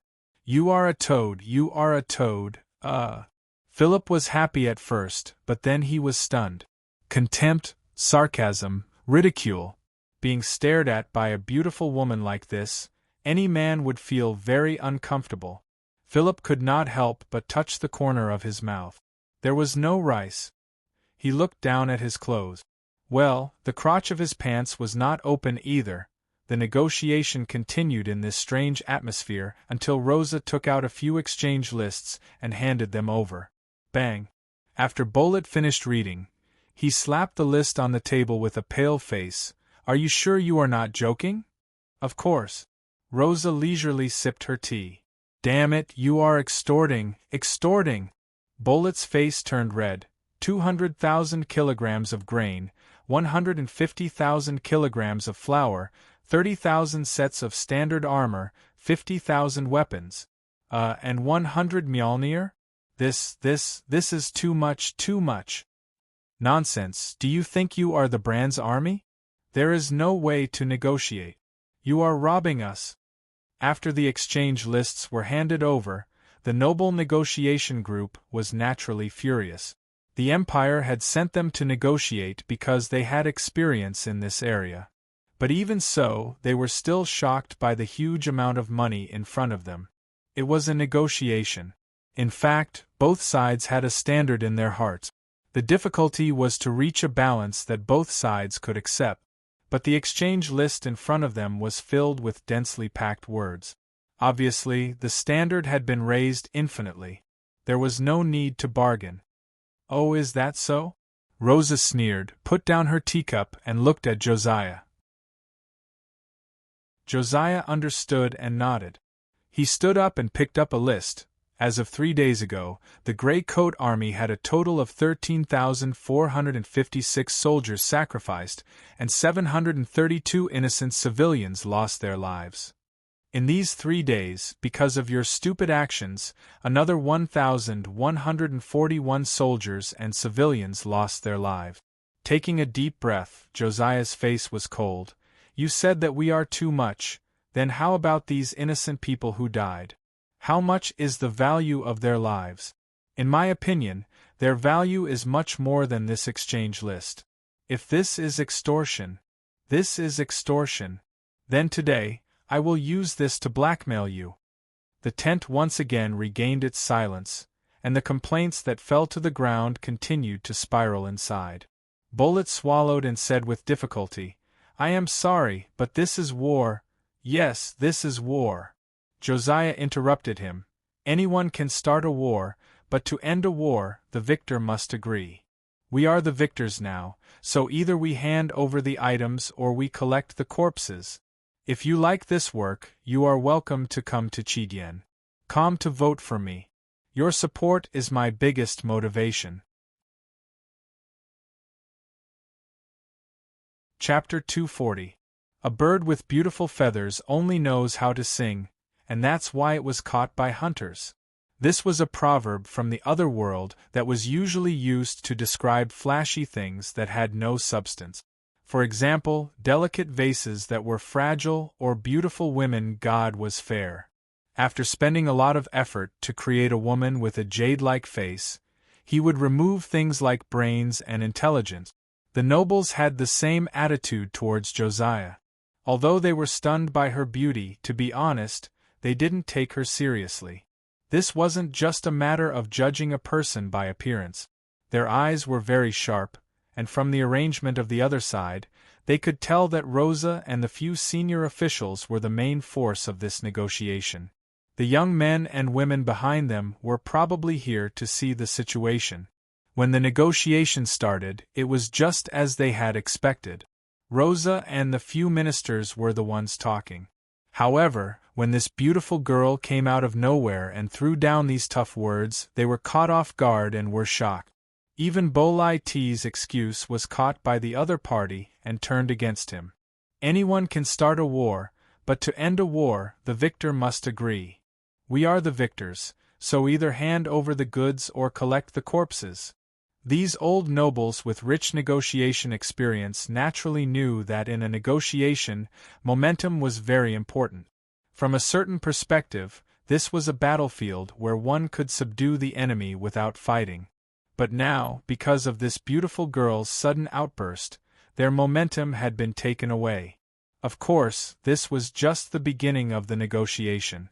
No matter what, these old nobles would never agree to this exchange. This was because it was too exaggerated. If they agreed, their reputation would be ruined for the rest of their lives. Cough, cough. Cecil was the first to speak.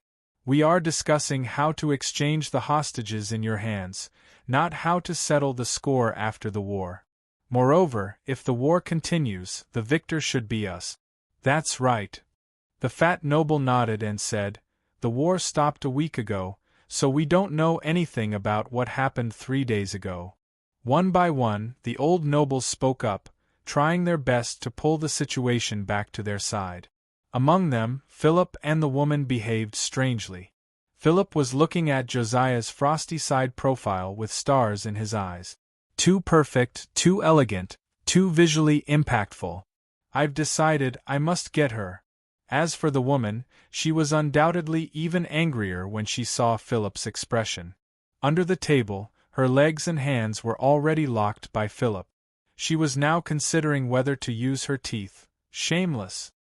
At this moment, Josiah was incomparably furious, especially when he heard the other party deny that the camp was in chaos 3 days ago. When the old nobles saw that Josiah was angry, they were delighted. In the end, he was still inexperienced. On the negotiation table, anger would only make one lose their rationality. Besides, they were also very willing to debate around this issue. Because of this discussion, the previously forceful proposal of an exchange would undoubtedly be thrown aside. Josiah! At this moment, Luo Shah suddenly called out. He knocked on the exchange list on the table and shook his head. Josiah was stunned for a moment before sitting down. The chaos 3 days ago was naturally real, but they did not have any actual evidence. The other party issued the mission from the Bounty Hunter Union, where the employer's information was kept strictly confidential. Even the bounty hunters did not know. If they were to debate about this, the other party could argue endlessly until noon. Originally, according to the fixed procedure, after the exchange list came out, they would begin to bargain. But now that the noble negotiation team did not agree with this list, they could only go back to the beginning and start to discuss the items on the list. Remove the armor and weapons, these are military supplies, we can't get them. Oh, you can't get them? You are insulting our intelligence. I used to be a viscount and I could get so many armor and weapons. Mjolnir is impossible, this is the military's most important weapon. Besides, if we give it to you, will you use it? You don't have to worry about this. If you go to the northern military and ask around, you will know that we once used this to destroy a company of heavy soldiers. The tent was in a mess.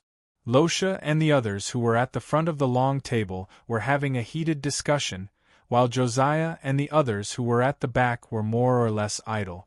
Philip took the opportunity to stretch his head over, wanting to continue the unfinished conversation with Josiah. But because of the interference of the woman next to him, he was somewhat embarrassed. However, Josiah did not pay attention to him. He was focused on listening to the negotiation. On the other hand, Borg and the two youths stared at Philip from time to time. If it wasn't for the occasion, they would have found a secluded corner to put a sack on Philip and beat him up until his charming face turned into a pig's head. The atmosphere of the negotiation here was getting more and more intense, and it was about to escalate into a quarrel. There was also a small fight outside the tent. "Brother, wait a minute." In the passage, a young man holding a pot of tea was called out. Tang Yen came out from the side and said, "Is this for the negotiation tent?" Yes." Tang Yen nodded and said, "I will bring this pot of tea in." "Okay." The young man handed the pot over without hesitation. Tang Yen, who was about to say his name, was stunned and said, "Aren't you afraid that I am a spy or something, and put poison in it?" The young man spread out his hands and said, "How can that be? Don't you remember me? I have a deep impression of you, Captain Tang.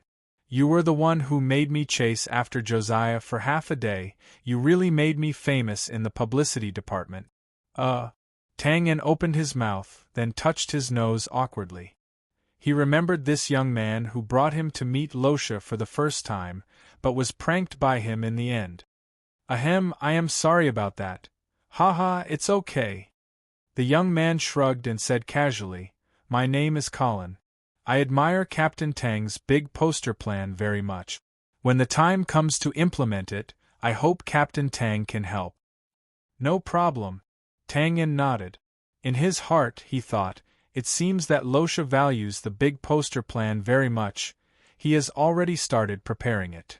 After greeting him, Tang Yen said goodbye to the young man named Colin, then walked towards the tent with the teapot. At this time, at the entrance of the tent, there were two groups of gray-coat army soldiers. The others were the royal guards and the soldiers of the Legion. The relationship between the two sides was naturally not friendly, especially between the gray-coat army soldiers and the soldiers of the Legion. When the two sides looked at each other, it was almost as if they were glaring at each other. In the previous month, the two sides fought fiercely. The number of comrades who died in the hands of the other side was innumerable.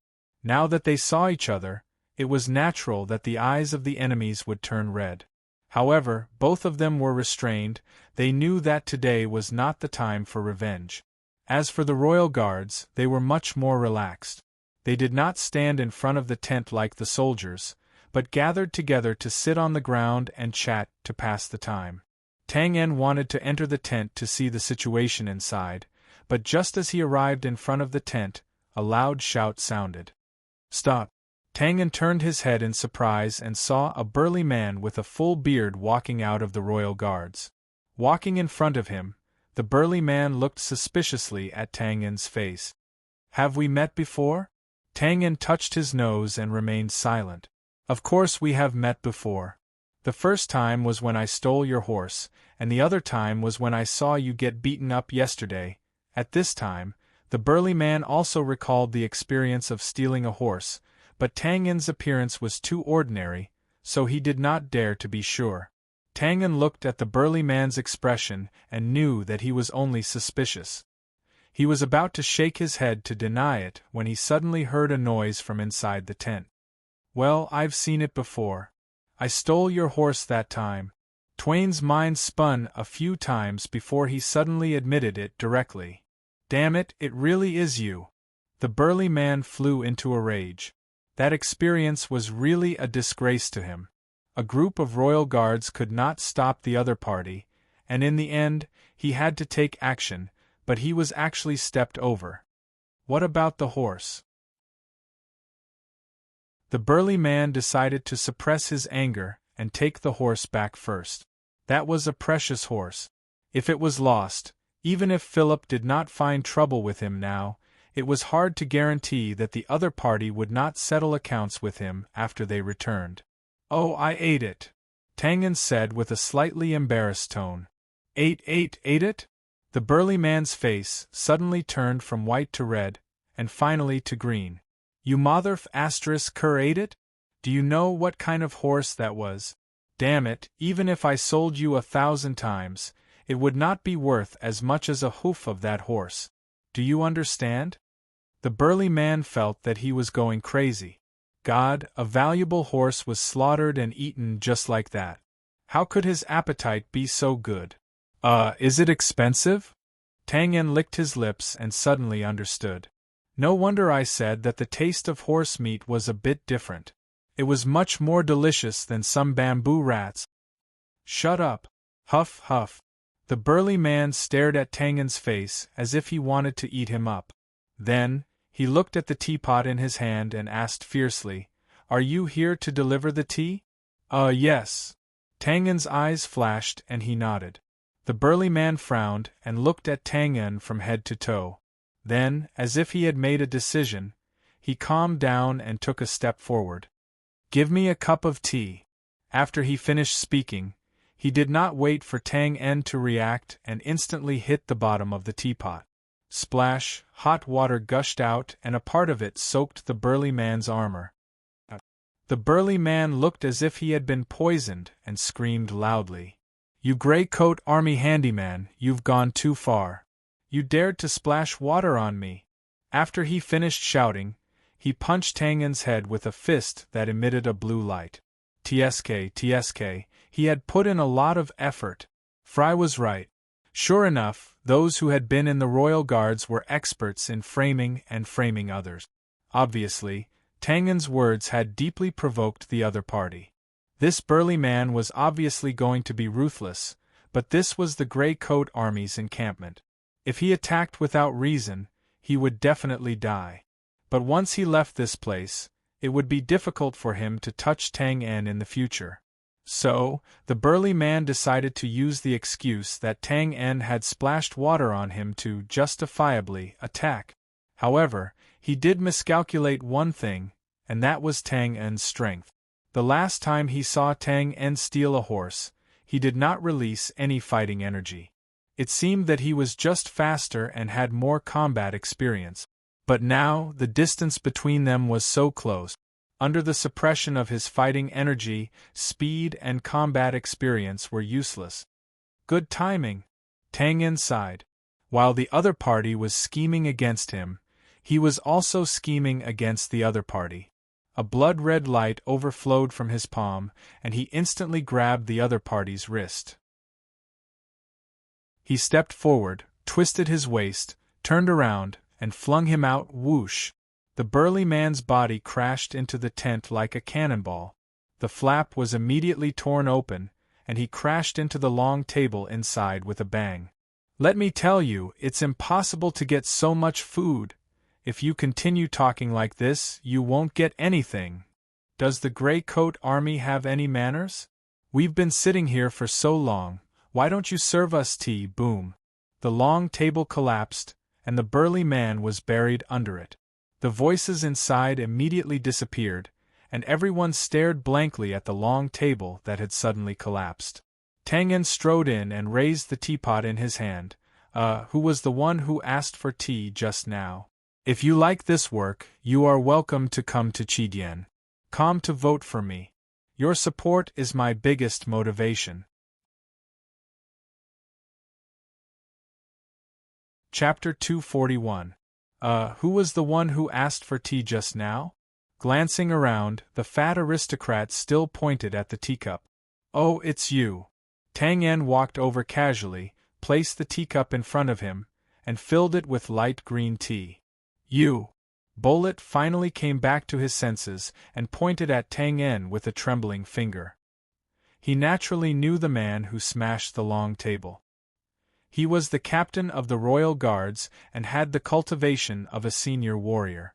But now, he was defeated by an ordinary-looking young man who looked like a handyman. In addition to being shocked by the opponent's strength, the other reason why Bullet was speechless was that he was worried about his own situation. Was this group of insatiable gray-coat army going to kill all of them and then continue to blackmail them? An angry roar sounded and the broken wood shattered. The burly man with bloodstains on his face turned over and stood up. Regardless of anything else, the blue fighting aura around his body suddenly erupted. The burly man was depressed to the extreme. Since he came to this valley, he had lost his horse right under his nose. Then, he was defeated by a gatekeeper. Now, he was knocked down by a servant who served tea. What was going on? Was he possessed by the god of misfortune? The strength of a high-level warrior was naturally powerful. Just as the burly man was about to unleash his Do Chi and sweep across the place, a dreamy palm pierced through the blue light, instantly grabbing the burly man's neck and pressing it down. Boom! The burly man fell upside down again. Tang En's figure had unknowingly appeared beside him and raised the teapot. Bang, bang, bang! Don't you know others are having a meeting? Do you have any manners? Do you have any civility? Ah! The large man, whose head was covered in fresh blood, was completely stunned. All he knew now was to unleash his Do Chi to blast the other party away. Unfortunately, each of Tang En's attacks shattered the Do Chi that he had gathered with great difficulty. Of course, a senior warrior would not be so weak. If the burly man had pulled out his sword and put on his fighting aura armor, he would still have a chance to fight. But unfortunately, he chose to fight in close combat, which Tang En was best at. Moments later, the badly mutilated man was knocked unconscious. Sorry to disturb you, please continue. Tang En bowed apologetically and then dragged the big man outside. When he passed by Bullet, who was speechless, he scratched his hair and took out a teacup. By the way, you called me just now. Do you want to drink tea? The kettle was crooked, but only a few drops of water dripped out. Due to the protection of Tang En's blood energy, the iron kettle was not deformed from the impact just now, but the water inside had spilled out. Shaking his head helplessly, Tang En raised his eyebrows and pointed the bottom of the kettle at the teacup. The tip of the kettle had just been smashed into the burly man's skull. Of course, the blood that dripped out was the fishy smell. Drip, drip, drip. A minute later, half of the red liquid had spilled into the cup. I'm sorry, that's all I have, but it should taste pretty good. You can try it. After saying this rather sincerely, Tang En dragged the burly man out of the tent and casually put down the torn curtain. It was dead silent in the tent. The noble negotiators stared blankly at the broken long table and the fluttering curtain. Bullet stared at the half-cup of blood in front of him, the corner of his eyes twitching. Rosa was stunned at first, then she chuckled and looked at the opposite party's expression with interest. Joshua, on the other hand, was in a state of snickering, which made Philip, who was opposite him, stare blankly once again.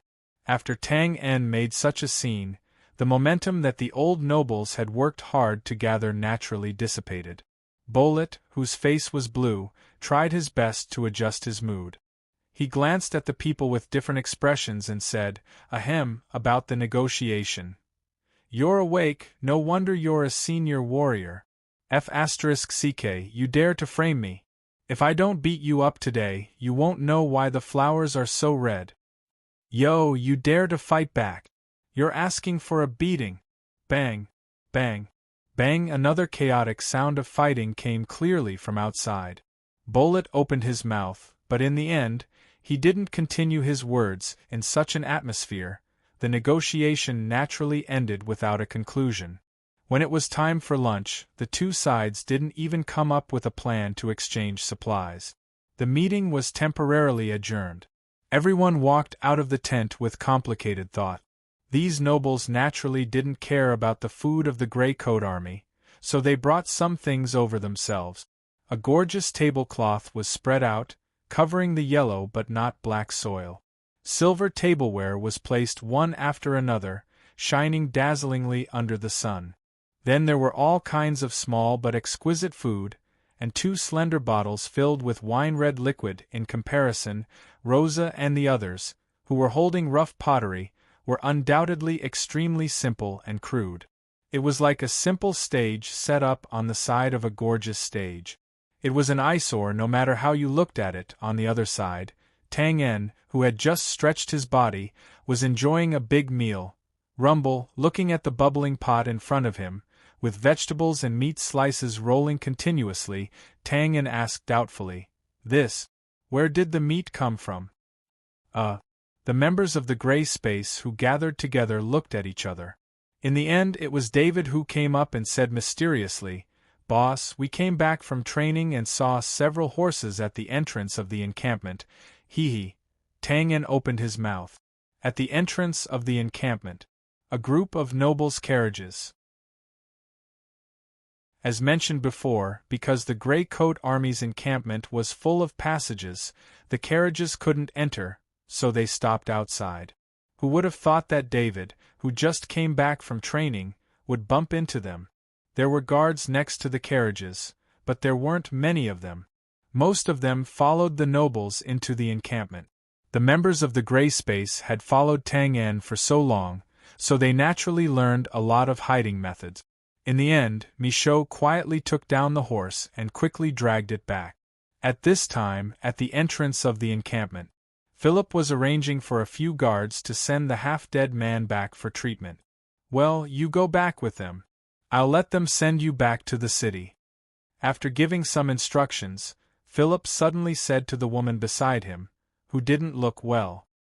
Hearing this, the woman was stunned and said in a daze, "What do you mean?" Philip spread out his arms and sighed. "Even banquets have to come to an end. My fate with you has come to an end. Well, I left you a manor in Jade Sea City."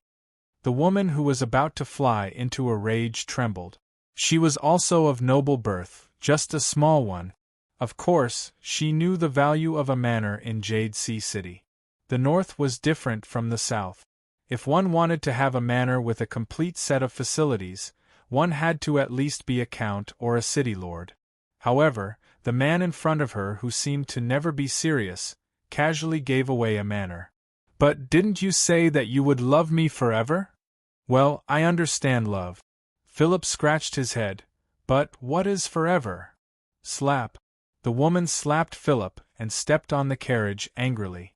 Philip, who had a 5-finger mark on his face, was still smiling and bowing, politely saying goodbye.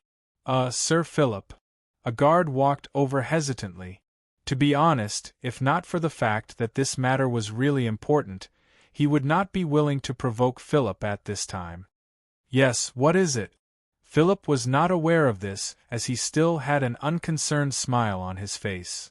"Your horse, one of your horses has suddenly gone missing."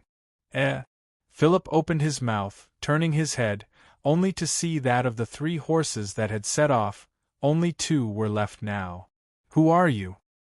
Royal Guards, sir." That guard answered carefully. Royal your mother." "Damn it, I won't say anything about the horse that was stolen earlier. There was nothing I could do about it.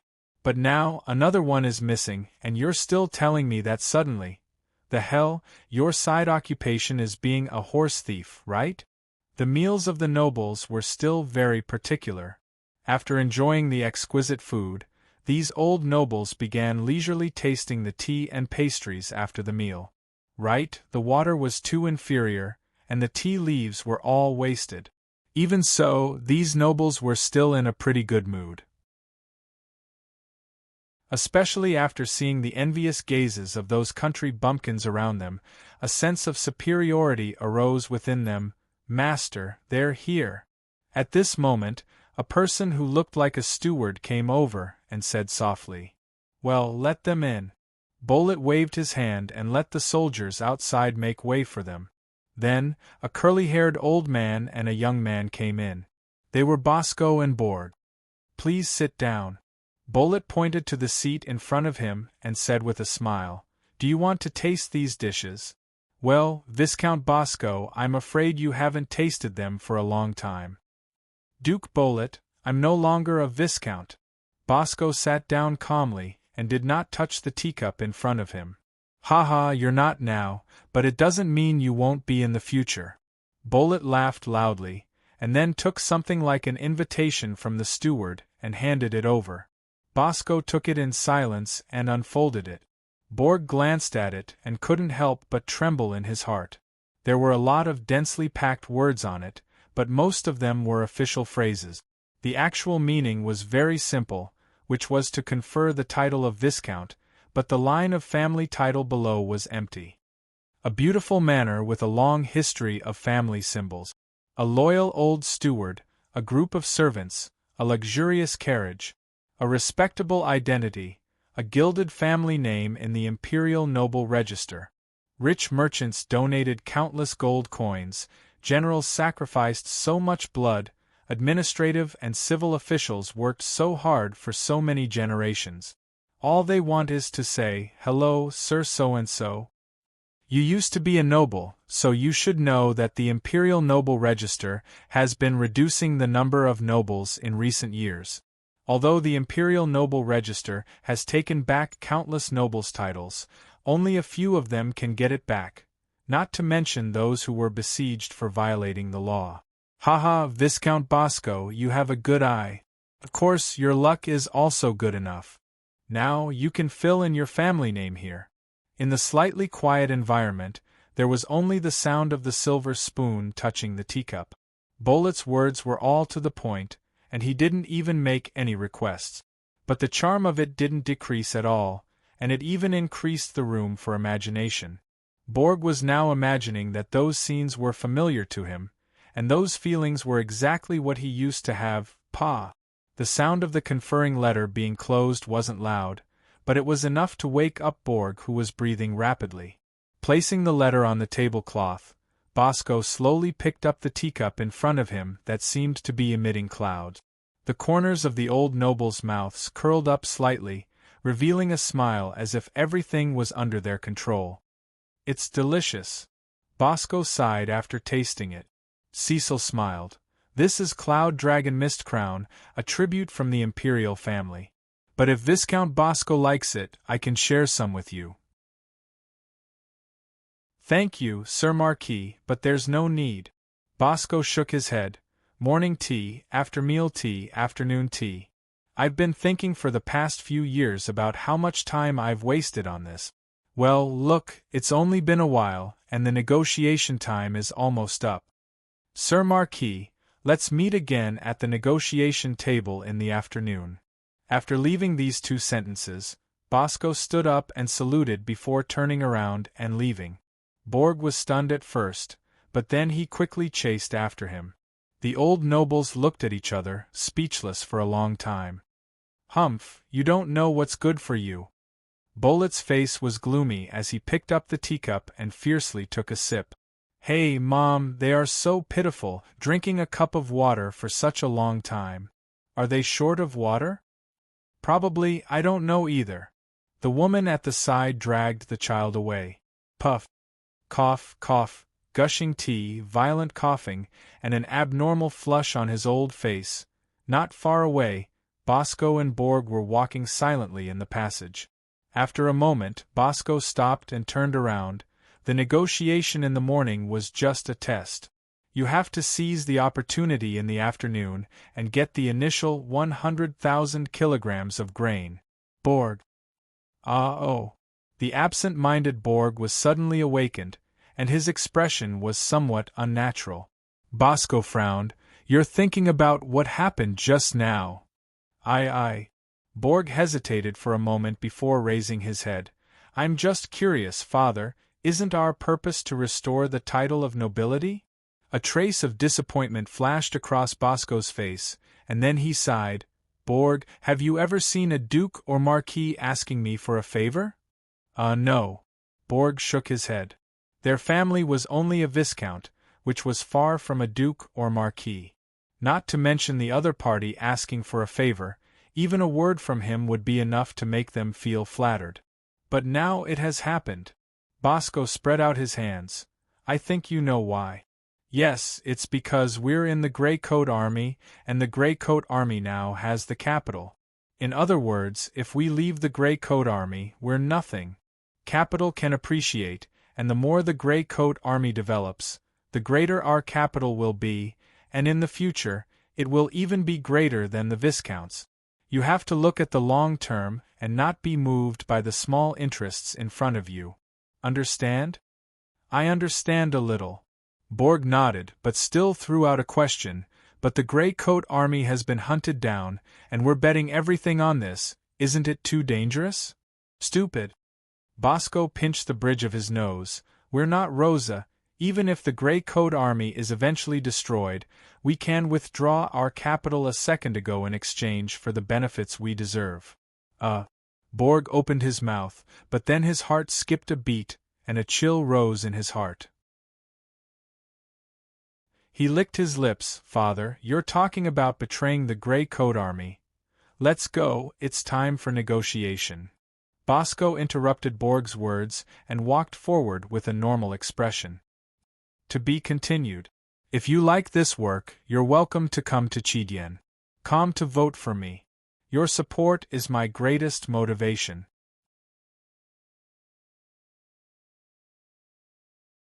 Chapter 242. Steam rose, and the aroma of meat filled the air. Ha, it's done. David cheered and sprinkled a handful of red powder into the pot. In the cold season, there was nothing more enjoyable than eating a hot pot. Ever since Josiah popularized this method, hot pot immediately became popular in the encampment. However, the Grey Coat Army's resources were limited. Vegetables could be replaced by wild vegetables, but meat was difficult to find. This was also why David and the others immediately had a bad idea when they saw the horses in front of the encampment. As for why they had to choose Philip's carriage, it was because they had eaten this breed before, so they didn't hesitate to eat it. This is the taste, it's good, this horse meat is really good. David didn't care about the hot meat and commented as he swallowed. Well, after we finish eating, we'll go back and drag the rest of the horses here. Harry kept nodding, then rolled his eyes and suggested. We can consider this. I strongly agree. Tang Yen rubbed his forehead. Why did he feel like he had cultivated a bunch of bandits? Wow, this taste is very good. The people who were eating the horse meat turned their heads and saw a young man in luxurious clothes twitching his nose and walking towards them. A noble? The people in the Grey Coat Army wearing this kind of attire were definitely the nobles who came to negotiate. Hi everyone, my name is Philip. Philip introduced himself as if they were familiar with each other. His eyes were fixed on the boiling red soup. What is this? It looks delicious. Tang Yen touched his nose. This is hot pot. Hot pot? I've never heard of it, but the name is quite appropriate. After saying that, Philip didn't care about his luxurious clothes and casually sat on the ground beside Tang Yen. Where's the knife and fork? The members of the gray space looked at each other. David pursed his lips. Why should we give it to you? Don't be like that, I'm a guest after all. Philip spread his hands and smiled. There are many kinds of guests, and we don't welcome bad guests. Michaud said coldly. Philip shrugged his shoulders and said casually, even if you're a bad guest, you still have to give me a glass of water. Besides, even a criminal on the gallows will have a good meal. David grew impatient. You want to eat? Sure. Buy it with money, 1 piece of meat for 1 gold coin. Just as the Bran officials said that the Grey Coat Army was a mob, The gray coat army did not have a good impression of the nobles either. 1 gold coin for a piece of meat, this was obviously absurd, the rejection was obvious. However, Philip did not seem to think that this request was too much. He said straightforwardly, you should have said so earlier. This is what I should do. Are all nobles this rich? David suddenly had the urge to change 1 gold coin to 5 gold coins. In fact, David had underestimated the true value of the horse. This kind of purebred horse was priceless. Even if an ordinary noble wanted to buy it, they would not be able to find a way to do so. However, after Philip searched his pockets, he stretched out his empty hand and scratched his hair. Well, can I owe you first? I'll pay you back later. Of course, Philip was not short of money, but that did not mean that he had money on him. After all, it was the butler's job to pay the bill. You're bragging. If you don't have money, just say it. David sneered mercilessly. Oh, I got it. Philip pulled out the sapphire ring on his finger and handed it over. Can I pay with this? David took the ring and looked it over. You want to? Harry pulled him from behind, his eyes shining as he looked at the ring. His brain was working very quickly. Stone? This is a sapphire. Philip opened his mouth and said helplessly.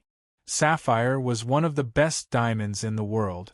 With the color and purity of Philip's ring, coupled with the master-level craftsmanship of the ring, the market price was at least 50,000 gold coins. Isn't it just a stone? David pursed his lips, but after seeing Harry's anxious expression, he reluctantly nodded. All right, I'll take it as 5 gold coins. Heaven and earth could testify that to David, 5 gold coins was already a huge sum of money. Harry, who was good at calculating, was stunned. He then looked at David with admiration. You're ruthless. You're more suitable to be a profiteer than me. 5 gold coins? Come on, this is at least 50,000 gold coins. Philip was also shocked by David's domineering bargaining. He then said with dissatisfaction, 50,000? David opened his mouth wide and looked at him with disdain. You're insulting my intelligence. Damn. Tears streamed down Harry's face. He felt that his intelligence had been shattered to pieces. After a round of bargaining, the two finally reached a deal of 15 gold coins. Even then, David was still muttering that Philip had taken advantage of him. Seeing this, Tang En let out a long sigh. He thought to himself, should I let David manage the team's funds? On the other side, Philip finally got to eat the hot pot slices as he wished. Hot pot was very lethal to people who ate it for the first time. Philip was full of praise. Delicious, so refreshing. Now it's even better to have some wine, The iron pot was only so big. After a few people divided it, the slices of meat inside were quickly devoured. Where's the meat? Put more in. Philip, who was just addicted to eating, urged anxiously. What are you rushing for? You've already finished your 15 slices. David shook his head as he took a horse leg and sliced the meat. I didn't eat that much just now. Philip, who was trying to curry favor with David, suddenly froze. He pointed at the white horse leg and stammered, Ma. Isn't it a horse? Why don't you eat horse meat? That's my horse. Philip suddenly roared. The members of the gray space, including Tang En, were all stunned. Damn, did they have to be so accurate? The victim's family came knocking on their door so quickly? And they just took someone else's horse and asked for money so openly, Philip stood up abruptly. His expression was unreadable. David and the others also stood up instantly. At this moment, 10 daggers slid into their sleeves. After all, their beloved horse was killed. No one knew if the other party would suddenly attack. Good kill. This is so delicious. It's so King worth it. If they were stunned just now, then Tang En and the others were completely dumbfounded. What kind of person was this? you guys slice the meat." After saying this, Philip ran back.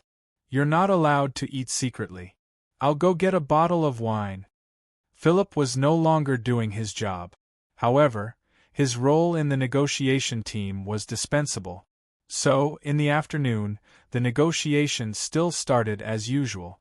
After the adaptation and run-in in the morning, the negotiation at this time was the easiest to produce result. In fact, this was the case. In the afternoon, the preliminary draft was 70,000 kilograms of rice and 80,000 kilograms of flour, a total of 150,000 kilograms of grain. Of course, this was only a preliminary draft. Later on, there might be changes due to other conditions. But no matter what, this 100,000 kilograms of grain was almost in the Greycoat Army's warehouse. Rosa and the others were satisfied with this result. In fact, their original goal was to get 100,000 kilograms. Now that there was suddenly so much more, they felt like they had been hit by a pie. As for the old nobles, their expressions were a little complicated. It was not because of the grain, but because of some people.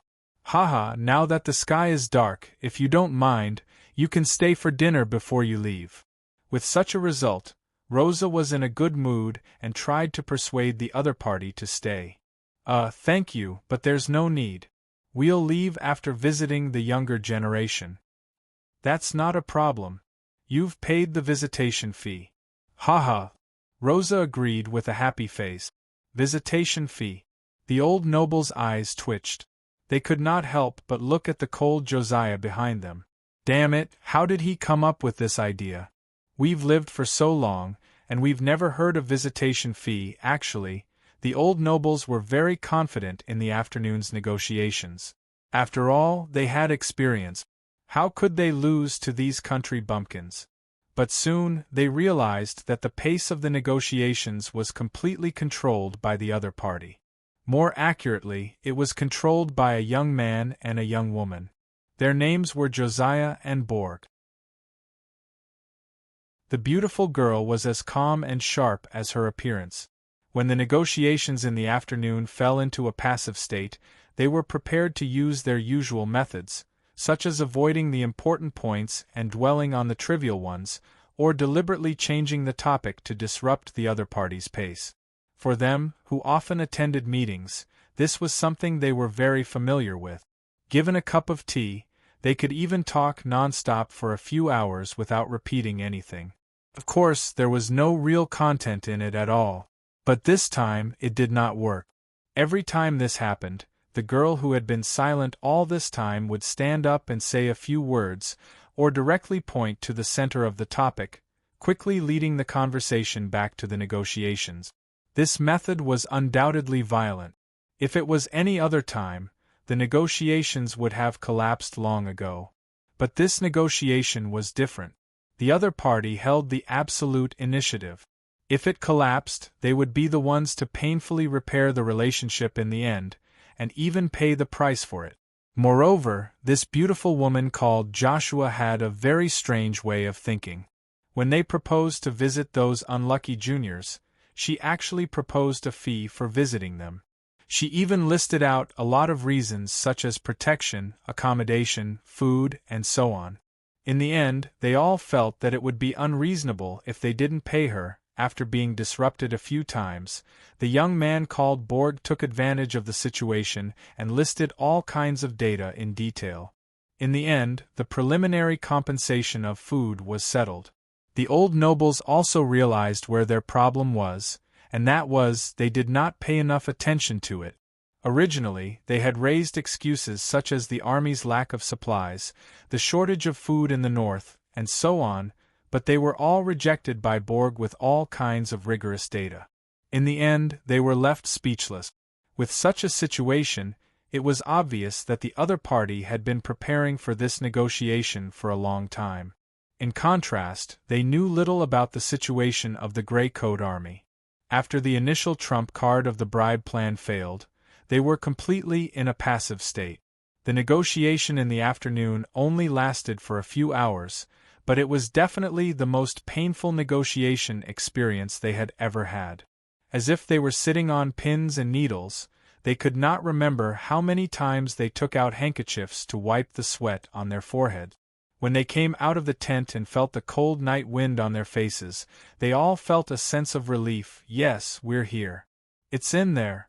Losha pointed at the only wooden house in the camp. Bolet touched the wooden board that was a few feet thick, and looked at the wooden house that had no gaps except for a small window. He was furious. Is this the accommodation you provided? This is a wild boar's shack. Sir Bolet. Bolet's eyelids twitched as he saw the beautiful girl come out again. It's cold in the north. The wild boar's shack you mentioned can perfectly withstand any cold wind and maintain the temperature indoors. Josiah's mouth curved into a smile. Besides, this is also for safety reasons. Oh, by the way, you still don't know. 3 days ago, a group of bandits with bad intentions broke in and even hurt the finger of a young noble. Therefore, we specially built this absolutely sturdy wooden house to ensure their safety. The few old nobles heard the girl's emphasis on the words, "You still don't know," and couldn't help but be speechless. Of course, they knew what those bandits with bad intentions were. Grandfather? Save me, grandfather! Uncle, I can't stand it anymore. Save me, please, say something, hurry up and say something. Through the small window, the fearful and hideous faces of the young nobles or the pale faces of the weeping nobles appeared one after another. They really couldn't stand it anymore. The house was dark at all times except for the light that appeared when the 3 meals were delivered. No one interrogated, no one asked, even the person who delivered the meals didn't say a word. And because the house was so well sealed, there were no cockroaches, rats, ants. Nothing. Other than darkness, there was only darkness. Other than silence, there was only silence.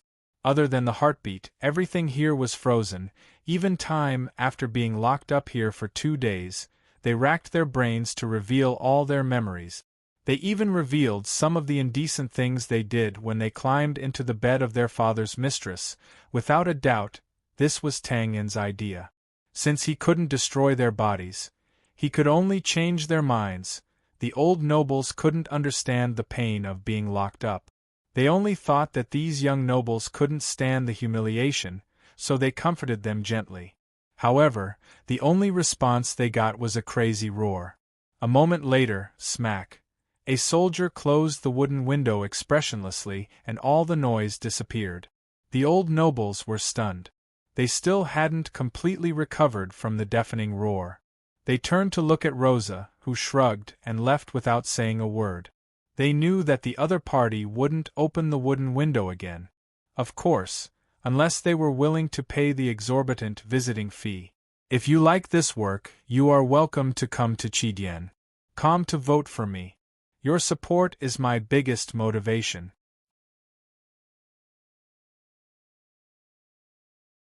Chapter 243.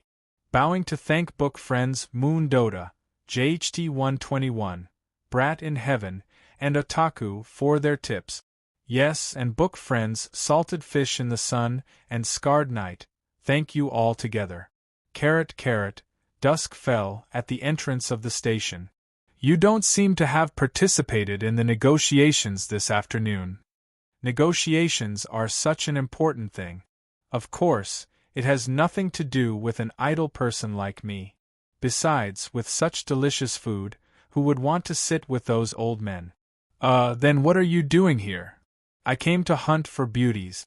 Ahem, now I'm here to pursue the goddess. The two leaning on the mound and chatting were Tang Yen and Philip. The members of the Gray Space had training in the afternoon, and Tang Yen was here to pick up little Carol.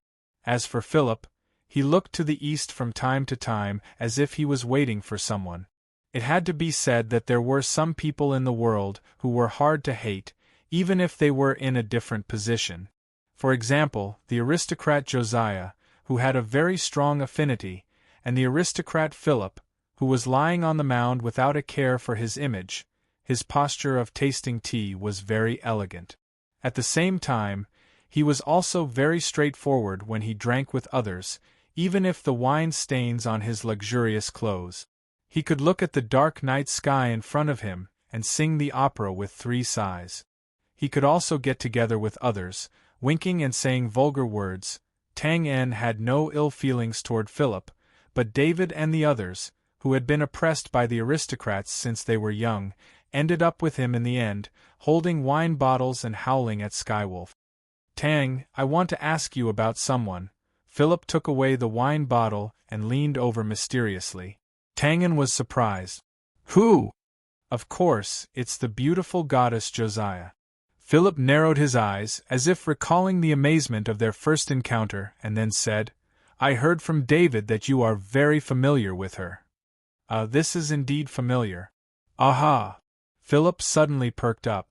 Then do you know her preferences, such as what she likes to eat? What kind of clothes does she like to wear? What kind of people does she like? Also, what is her personality like? Stop. Tang En touched his forehead. Even though he was calm, he was almost confused by these questions. Why are you asking?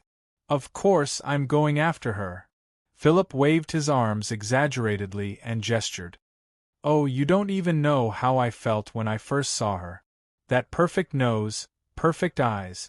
In short, everything was perfect. Well, the most important thing was that she had this temperament. Oh, she was as cold as an iceberg. But I can tell that this isn't her usual self. Do you know what this means? What does that mean? Tang En moved back a little, wanting to distance himself from this slightly fanatical crazy guy. When I was young, I always had a dream, which was to marry all the beauties in the world.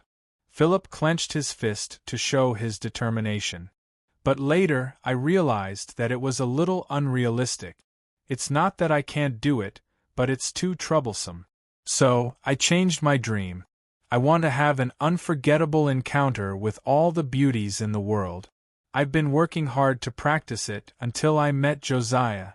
She can change her temperament to be so perfect, and she's still so young. Doesn't that mean that she can become any charming, cute, innocent, or sexy beauty in the future? Haha, if I marry her, won't I be able to fulfill my dream? I can now answer your previous question with certainty and certainty. Tang En patted Philip's shoulder. This means that you're being carried away by lust. Lust? What kind of lust is that? Philip asked, puzzled. Anyway, you have to help me. Philip grabbed Tang En's shoulder and said excitedly, I've been waiting for her for 78 years. At that moment, Tang En felt that there was something wrong with his ears. 78 years? Plus my mother's age. This isn't important. The key is that this has always been my dream. Philip stared at Tang En with bright eyes. As my good friend, do you really have the heart to watch me fail to realize my dreams? Ahem, our relationship doesn't seem to be that good. Philip waved his hand indifferently. Believe me, when I saw you, I knew that we would be friends for life. It doesn't matter if I give you an advance now. Tang En sighed. Believe me this time. You're really drunk. It seems that my guess is right. Philip suddenly touched his chin and looked Tang En up and down. It seems that you also like Josiah, so you didn't tell me this. No need to explain, this is normal. Philip patted Tang En's shoulder, who was speechless and smiling bitterly. It's normal for you to like a perfect goddess like Josiah. Those who don't like are old men who can't get hard and can only be illusions. Philip's tone suddenly changed, and his face suddenly became sad. But you can't not support me because of this. You obviously have no chance now. I'm not saying that you're not handsome, you're just not that handsome. I've praised you so much and you still don't want to say it? You should at least give me the right to compete fairly. It's not my fault that I'm handsome. Damn you, you'll give me a chance to speak. Tang En looked at Philip, whose eyes were wide open and full of expectation. He only felt that his brain was about to explode. It was as if there were 1,000 flies buzzing around his ears. He really wanted to slap them to death. Just when Tang En was thinking that maybe knocking Philip out was an option, he suddenly heard a conversation behind him. Looking back, Tang En was overjoyed. Hey, your people are here. See you tomorrow, I won't send you off.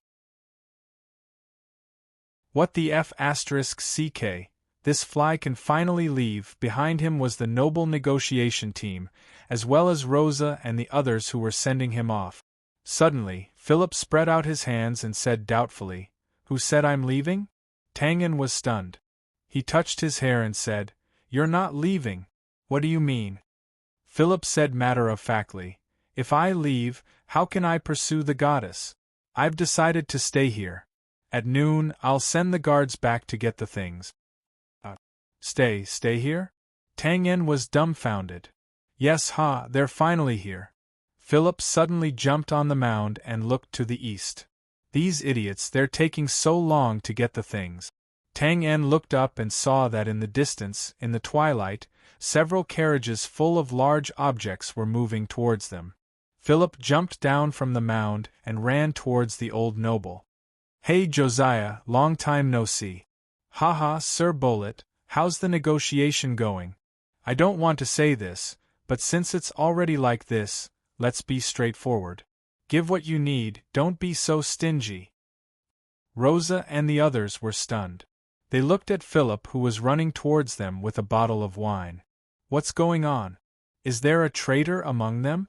As for the old nobles, they were speechless. Their faces were gloomy and they turned to get on the carriage. "All right." Philip slapped his head and said, "I forgot to tell you that I'll be staying here from now on." The old nobles froze in their movements.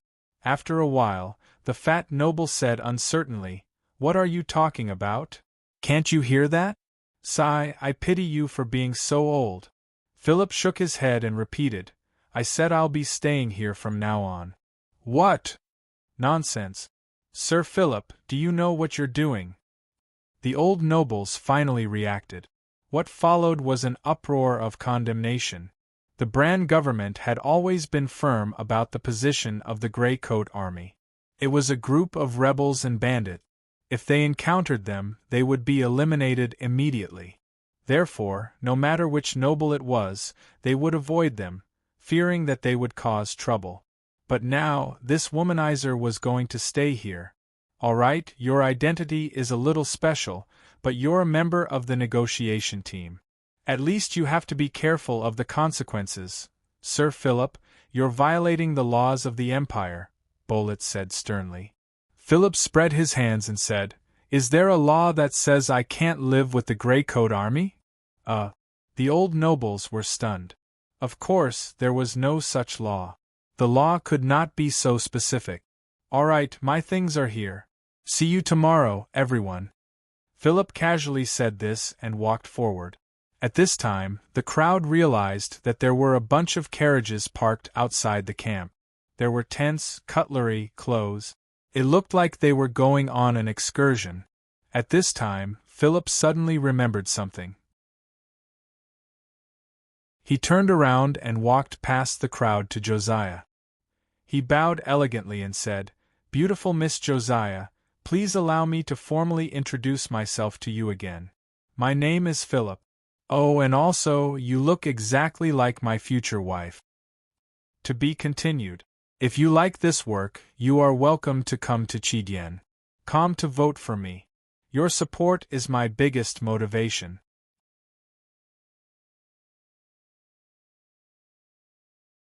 Chapter 244. The basic ways to use the scythe are to swipe, hook, swing, smash. This kind of light attack is just right for your age, but because this method is a bit strange, it pays a lot of attention to the coordination of body movements. You should increase your speed training in the future. When you start practicing with the sickle, you must call for your brother to be by your side because it's easy to hurt yourself. Take it slow and don't rush.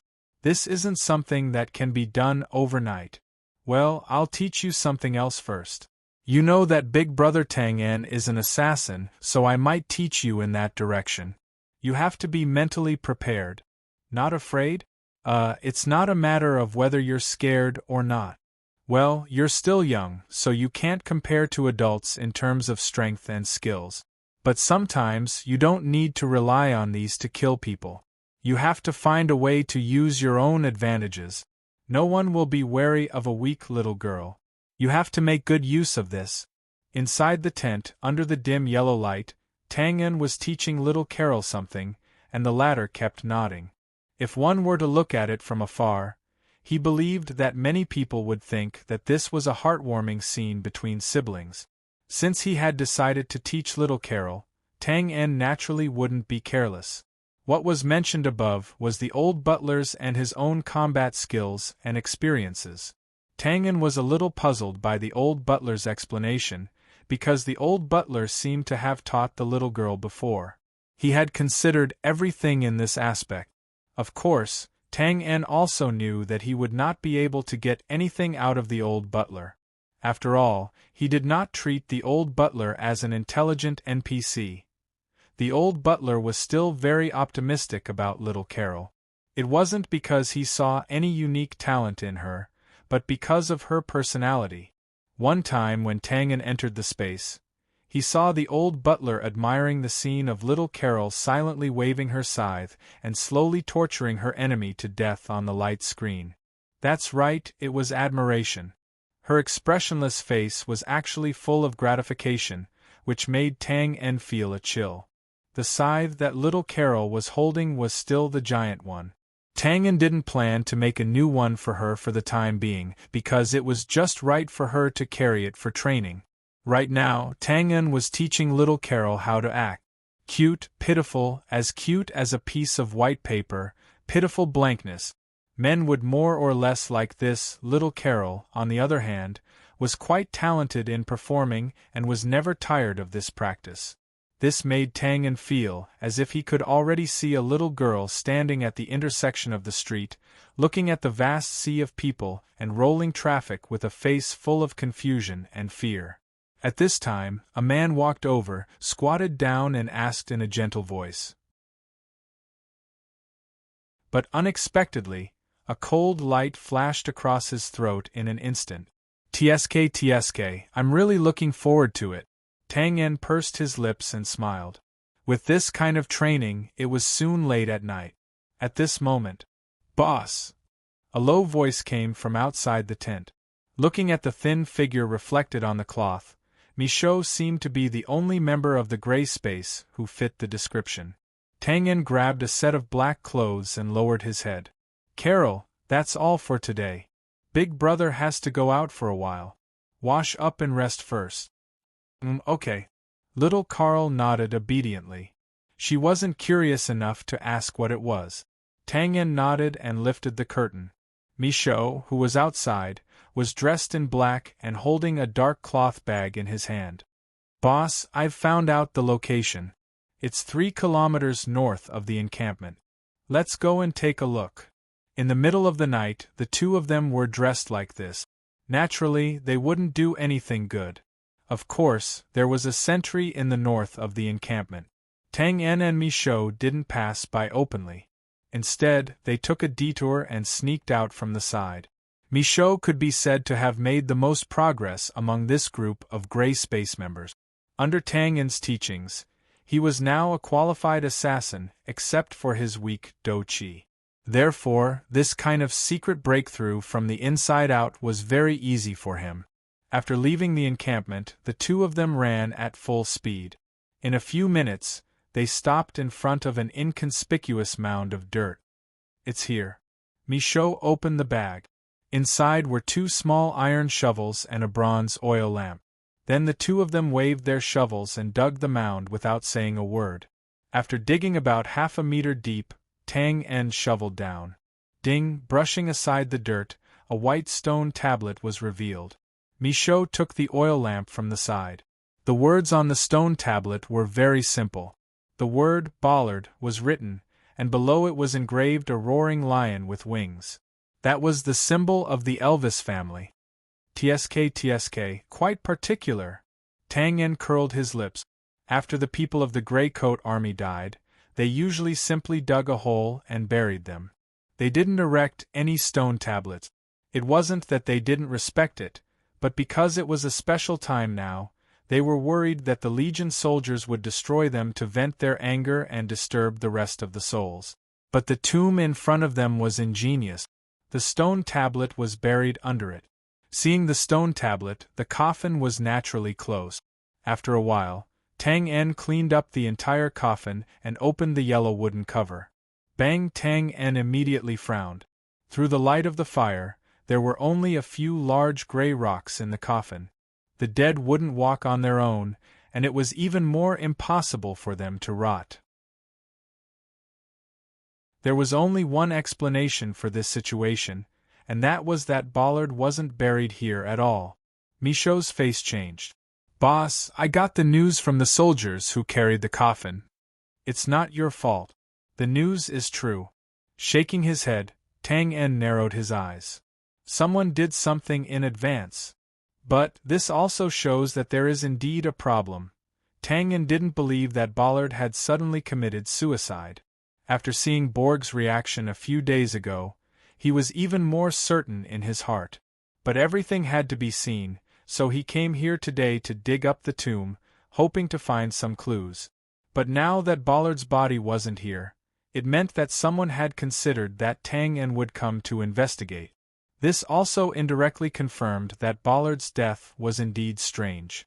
Of course, if the other party dared to hide the body to cut off the hidden danger, there was no need to worry about exposing anything. After all, there were so many soldiers who testified that Ballard was indeed buried here. Michaud obviously thought of this and said coldly, "Boss, should we kill?" "Kill? Who do you want to kill?" Tang En asked. Michaud was silent. Now they only knew that Ballard did intend to fake the task, but no one was sure if there was anyone else involved in this matter. Tang En suspected Borg. After all, he was the only connection between Ballard and himself, but it was obviously inappropriate to kill just based on suspicion. "Let's bury it first." Tang En jumped out of the pit. "Since we have already exposed our claws, we are not afraid that he will stop. We will find an opportunity." "Okay." Michaud nodded and pushed the soil down with a shovel. About half an hour later, Tang En and Michaud tidied up their clothes, greeted the guards, and entered through the main door. Sometimes there was training in the gray space at night, so they didn't arouse suspicion when they came in. After walking for a while, Tang En suddenly stopped. "Michaud, how's your practice of the Tide fighting power?" "Currently, I am a high-level trainee warrior." Michaud was startled and quickly answered. "Well, not bad." Tang En nodded with satisfaction. Trainee warriors were undoubtedly weak. They were at the lowest level of the fighting power level. However, Michaud had only been practicing for a few months. If he could achieve such a result, he would definitely be regarded as a martial arts genius.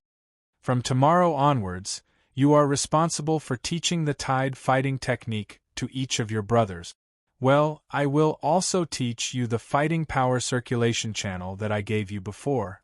Currently, the strength of the members of the gray space had reached a bottleneck. Their strength and speed were increasing slowly. Of course, this was not because they had exhausted their potential, but because they didn't have the corresponding fighting power to assist them. After half a month of being hunted, Tang En had confirmed everyone's loyalty. Therefore, he decided to pass down the Ocean Tide mantra and the combat energy channel that Grimace had discovered. Okay. Michaud suppressed his shock and agreed. Michaud didn't care about the fighting power circulation channel. He was shocked by the fighting power circulation channel. Although Tang En didn't explain the use of the channel, Michaud vaguely felt that it seemed to be able to increase the speed of fighting power cultivation. He himself was a good example. Before his business family was robbed by bandits, the mercenaries he hired were all close to middle age, but their fighting power was only at the beginner level. Michaud had only practiced for a few months, and he was about to reach this level. Also, I am planning to expand the size of the gray space. Well, this time, I will recruit about 30 people. Before Michaud could recover from his shock, Tang En continued, when there are more people, the relationship of power and responsibility will have to be clarified. So, I have decided to let you and David lead 15 people each. You will be divided into the Green Dragon team and the White Tiger team. This was Tang En's idea for a long time. The Gray Space team needed to be small and strong, with a dozen people in a team. They would be able to attack, cover, collect information, and make attack plans. Finally, they would be able to fight independently. As for why they were divided into two teams now, it was because of the competition between the two teams. I won't let you down, boss. Michaud's expression changed a few times, and he said firmly. Letting them lead the team meant that in the future, they would have the highest status in the Gray Space besides Tang En. This was an honor, but also a pressure. Tang En patted Michaud's shoulder and said, "Well, let's call it a night. By the way, tell the brothers to pay attention to anything related to the Elvis family in the future." Elvis was the name of the Borg family. Chapter 12 of The Northern Wind and Cloud mentioned it. Okay, got it? Tang En and Michaud turned their heads at the same time and looked to the east of the camp. The omnipresent night wind in the north was still whistling, but this time, in addition to the cold, there was also a whining sound. After listening for a while, the sound gradually became clearer. It sounded like some kind of string instrument and it was very melodious. Tang En and Michaud looked at each other. Was there such an instrument in the camp? There were still people in the Gray Coat Army who knew how to play instruments. Of course, nobles like Josiah knew how to play. Other than that, only some old people would study it in their free time. However, there weren't many instruments here, and the old people only studied simple pipes made of bamboo. Let's go and take a look. Tang En called out and ran over there first. The sound came very suddenly. The camp had just been attacked a few days ago, so naturally it was a little worrying. The music continued to sound, and the performance of the person was obviously not low. Even a music illiterate like Tang En could hear a lingering feeling from it.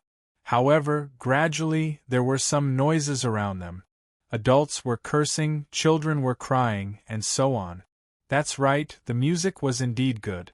Normally, everyone would be intoxicated by it. But now it was night time, and it was clearly disturbing people's dreams. When Tang En and Michaud arrived at the scene of the incident, the music stopped abruptly, and what followed next seemed to be a clamor. "Brother, wait, brother, my chapter of the Goddess of Love is about to reach its climax. Let me play a little more, just a little more. Josiah, I love—" "Ouch, don't push me, don't push me." Tang En opened his mouth and saw Joshua standing in front of the tent. His face was full of shame, anger, and helplessness. In the open space in front, two soldiers were constantly entangled with a man with a violin in his hand. The man was waving his bow as he struggled to squeeze forward. He looked a little disheveled. Through the light of the fire, Tang En could see the man's appearance clearly. He had brown curly hair and a charming face. "This is Philip?" Michaud was stunned. After all, they had eaten and drank together for half an afternoon, and Michaud still remembered this maverick nobleman. Thinking about how Philip had asked him about Josiah's address, Tang En touched his forehead. What a fast move. Is this guy going to confess his love to a violin?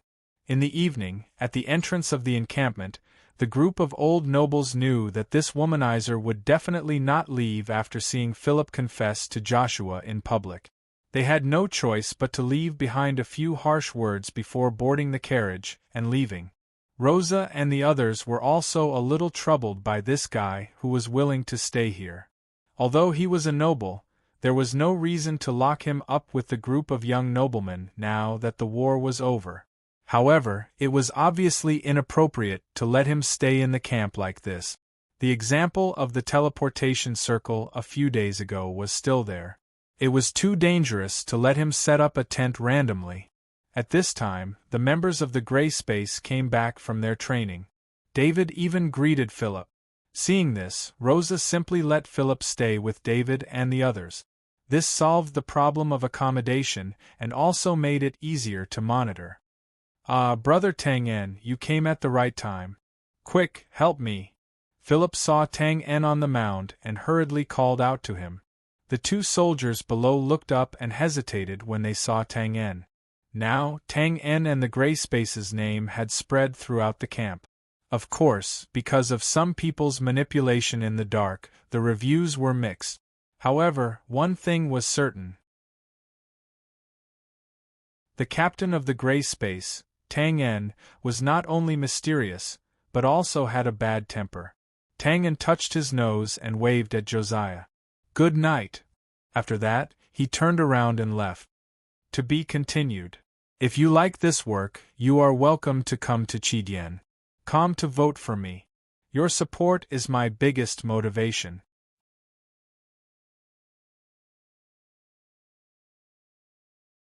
Chapter 245. After the first day's initial contact, the negotiations were on the right track. The group of old nobles no longer dared to look down on these country bumpkins. When they came to negotiate the next day, almost everyone had dark circles under their eyes. It was obvious that they had gone back last night to collect the relevant information and discuss the strategy. So, for both sides, it was a test of patience. Tang En had little interest in the negotiations, and there was no need to use any tricks in the current situation. So, he began to officially expand the size of the Gray Space. "Boss, do you want to put it up here?" David held up a large wooden sign and looked around. Tang En nodded. It was not far from the place where the negotiations would take place. It was in the middle of the station. "Okay." David thrust the wooden sign into the ground, then hit it with his palms until it was completely nailed. Tang En took 2 steps back to take a look and stroked his chin in satisfaction. Compared to the exaggerated signboard last time, the notice this time was very concise. "The Gray Space is recruiting." 6 large words took up most of the wooden sign, and below it was an arrow pointing to the south. "Let's go and see how Michaud is doing." Tang En patted the sign and walked to the south. "Boss," David said, scratching his head. "Michaud said this morning that you want me to lead a team?" "Yes," Tang En nodded. "Half of the people recruited this time are yours." David looked a little hesitant. "Boss, how about we let Michaud lead them all?" "I don't know anything, so I'll follow you." "If you don't know anything, then learn." Tang En shook his head. "The Gray Space team will grow bigger and bigger, and Michaud and I won't be able to lead it alone. And not only do you have to lead them, but you also have to lead them well, because one of them is likely to lead the next team." "But," David rubbed his hands together, still not confident. Tang En patted him on the shoulder. "Don't worry, I'll continue to lead you for a while. Besides, you just need to lead the attack. You can leave the details to your subordinate." "All right." David nodded when he saw Tang En's determination. Tang En chuckled. He knew that David had reluctantly agreed. However, one would get used to the role of a leader after becoming one. No matter how small the power was, it was still power. After experiencing it, one would rely on it. David was the first to follow him, and his strength was also the highest. If he didn't take the position, who would? Even if David's brain was special and he had no feelings for power, a leader represented not only power but also glory. People in this world still valued this very much. As he spoke, Tang En suddenly stopped in his tracks. About a few dozen meters ahead, Philip was squatting in front of a little girl with a bright candy in his hand. He was talking to her with a smile on his face. The little girl bit her finger and looked at the candy hopefully. She nodded hesitantly. Tang En's mind was confused for a moment. Why was this scene so familiar? Wasn't this the classic trick of a strange uncle to trick a little girl? However, Tang En soon knew that he had misunderstood. After the little girl tilted her head and said a few words, Philip happily touched her hair, handed over the candy, and stood up. The little girl cheered excitedly and jumped to the side. David's thoughts were of course not so evil. He just walked over in big strides. "Ha, Philip, what are you doing here?" Philip, who was taking out a piece of paper to record something, looked up in surprise. "David." Good, you disloyal guy is here too. The last sentence was said to Tang En through gritted teeth. The reason was, of course, that he failed to woo Tang En last night. He called for Tang En's help but was decisively ignored. Ha! Didn't you say that I'm a competitor? Then why should I help you? Tang En walked over with his mouth twitched. Brother, you're just here to participate. Philip straightened his back and said confidently, so friendship naturally comes first. What's more, you ate my food, so of course you have to help me. Tang En touched his nose. Although he was not very interested in the phrase priority is to participate, the recent 2 meals had become very sumptuous because of Philip's participation. The food that Philip ate was still sent over from the army. Although there were very few delicacies due to the limited conditions, there was still some fresh meat. What are you doing? Tang En pointed at the small notebook in Philip's hand and changed the topic. His observation was very sharp. With a quick glance, he saw some strange words such as peace, kindness, and good to me. When Philip saw that Tang En noticed this, he immediately perked up. Hee kid, I'll teach you a trick today. Chasing after a beauty is also a kind of knowledge. He waved the small notebook and continued, This is the information about Josiah that I've been collecting since this morning. There are already a few hundred pieces of information. Tang En opened his mouth and was completely shocked. This kid really put in a lot of effort to pick up girls. Oh, did you see anything? Philip touched his chin and looked at Tang En again. Haha, there's no harm in telling you. Anyway, your threat is almost non-existent. First, we have to know. Josiah is a beauty. Isn't that nonsense? David scratched his head. Wait for me to finish.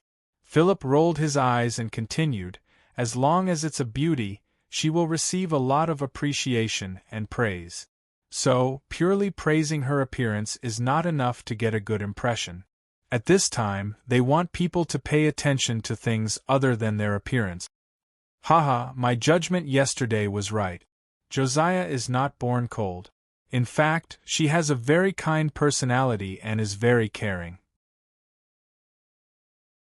Oh, I can't help it when I think about it. Get to the point. Philip glared at Tang En.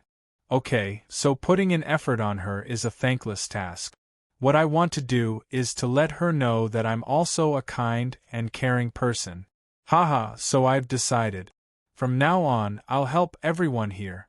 You want to help the Grey Coat Army negotiate? Tang En was surprised. It had to be said that Philip's method was very reliable. Josiah was very kind to the commoners. Her purpose of joining the Grey Coat Army was to raise the status of the commoners. So, if she saw someone trying to help the Grey Coat Army, it would definitely win her favor. Ahem, not that. I'm here in the name of a negotiation team. Wouldn't it be betrayal if I did that? Philip cleared his throat awkwardly. I want to help the commoners.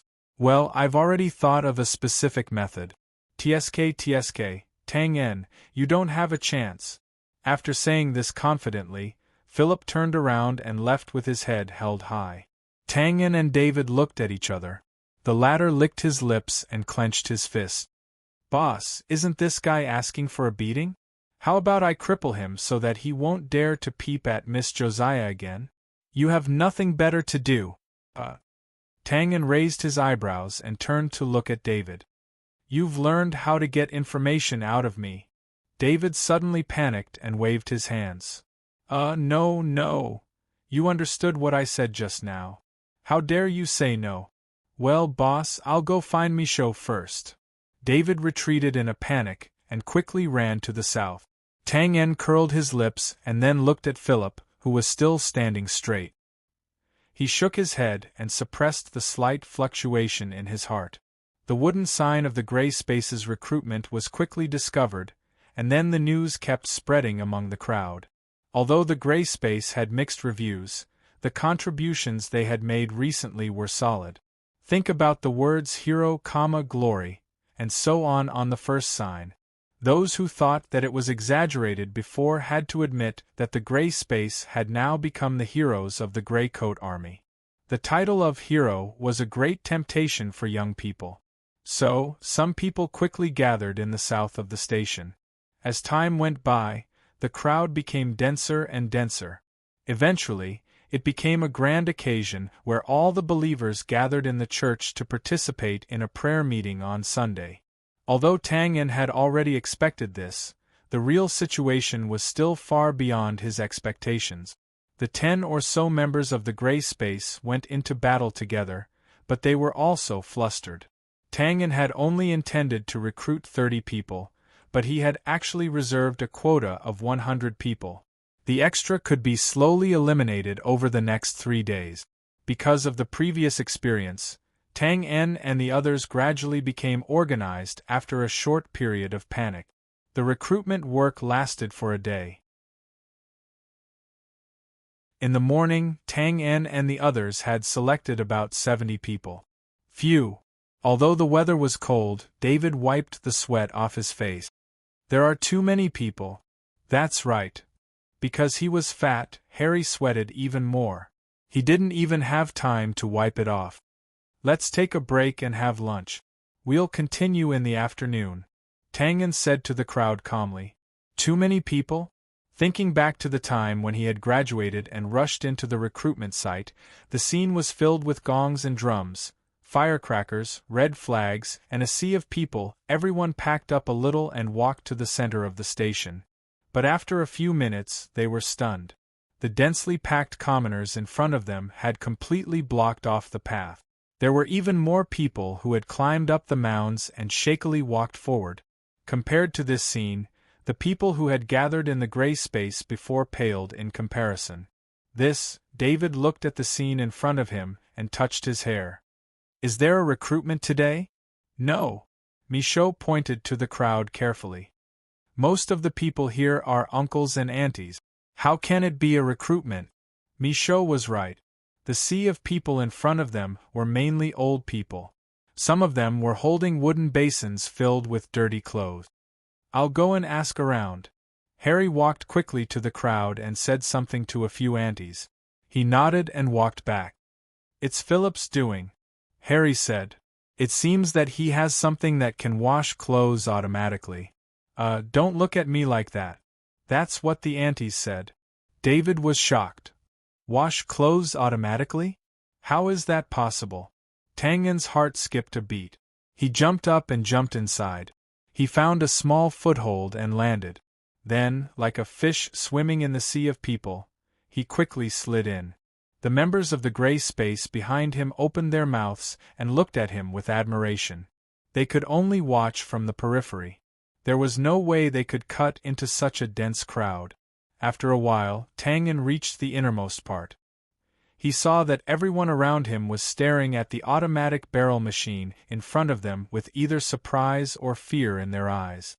The flowing water in the bucket caused a few pieces of clothing to be entangled together, floating up and down. There's no need to waste any effort, and you don't have to worry about your hands being frozen by the cold water. Everyone, bring your dirty clothes over. We'll wash them clean in a few minutes. Hey kid, don't pull it. That's a logo. Philip stopped the naughty child from pulling the kitten logo on the washing machine and shouted at the crowd. What the heck? Tang En looked at the machine in front of him with a complicated expression. He felt like he was traveling through time. His memories were also pulled back to Lion City, Lena, Alan. This was the washing machine that Tang En had suggested as a joke and Lena had invented. Yes, it was a raccoon brand. The washing machine in front of him was no longer a simple assembly. It was a complete barrel. It was similar to the ones in the modern world. Lena, you've finally improved it. Alan, you've finally succeeded. Depressing. I went back to my hometown for peace and quiet. But this constant power outage is really giving me a headache. If you like this work, you're welcome to come to Chidien. Come to vote. Your support is my biggest motivation.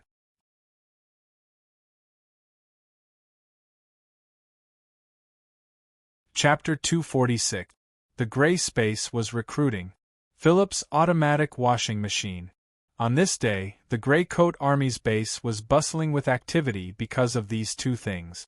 Of course, in terms of attractiveness, the latter was undoubtedly more attractive. This was almost a reversal of the way people thought. Clothes, of course, had to be washed by hand.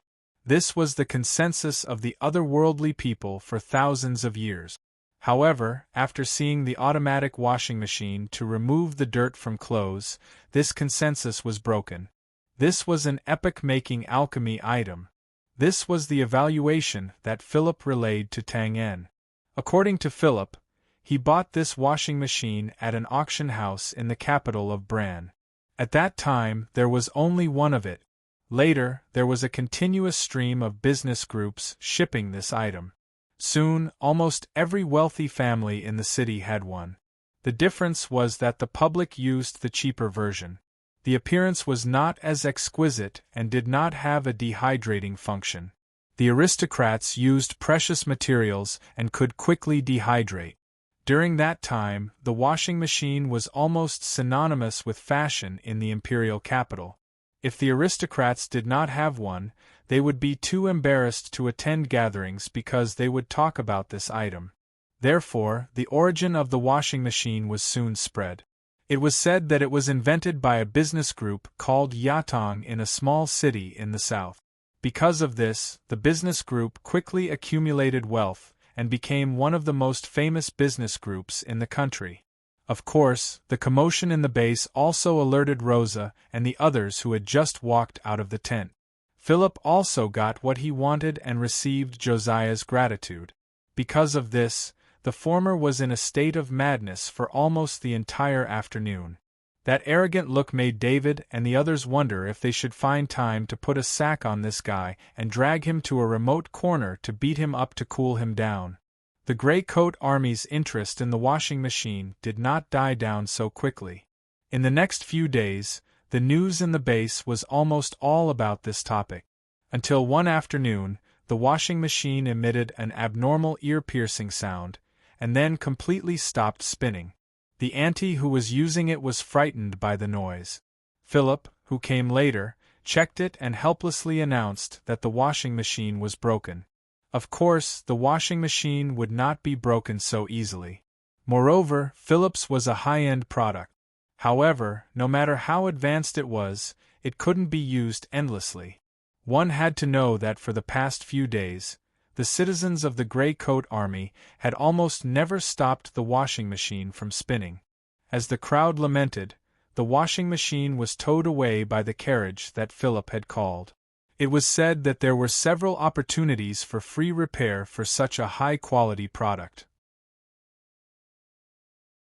In these few quiet days, the Grey Space Team completed the elimination of members and officially recruited 30 members. Following that, Tang En carried out the training without stopping. He dragged the 30 people into the wilderness outside the encampment. As a result, the citizens of the Grey Coat Army could hear terrifying screams coming from afar from time to time. Needless to say, Tang En's image was once again blackened. Luo Sha and the others were also having a difficult time negotiating. Food and other things were easy to confirm, cotton and cloth were also easy to negotiate. However, armors and weapons were very sensitive, so the process was extremely slow. However, none of this could stop the emergence of a new topic: Josiah and Borg. In the beginning, it seemed that someone had accidentally overheard the old nobles mumbling that if it weren't for the two of them, the losses in the negotiation would have been reduced by at least half. As the rumors gradually spread, the losses that had been reduced by half became half, and then it became more than half.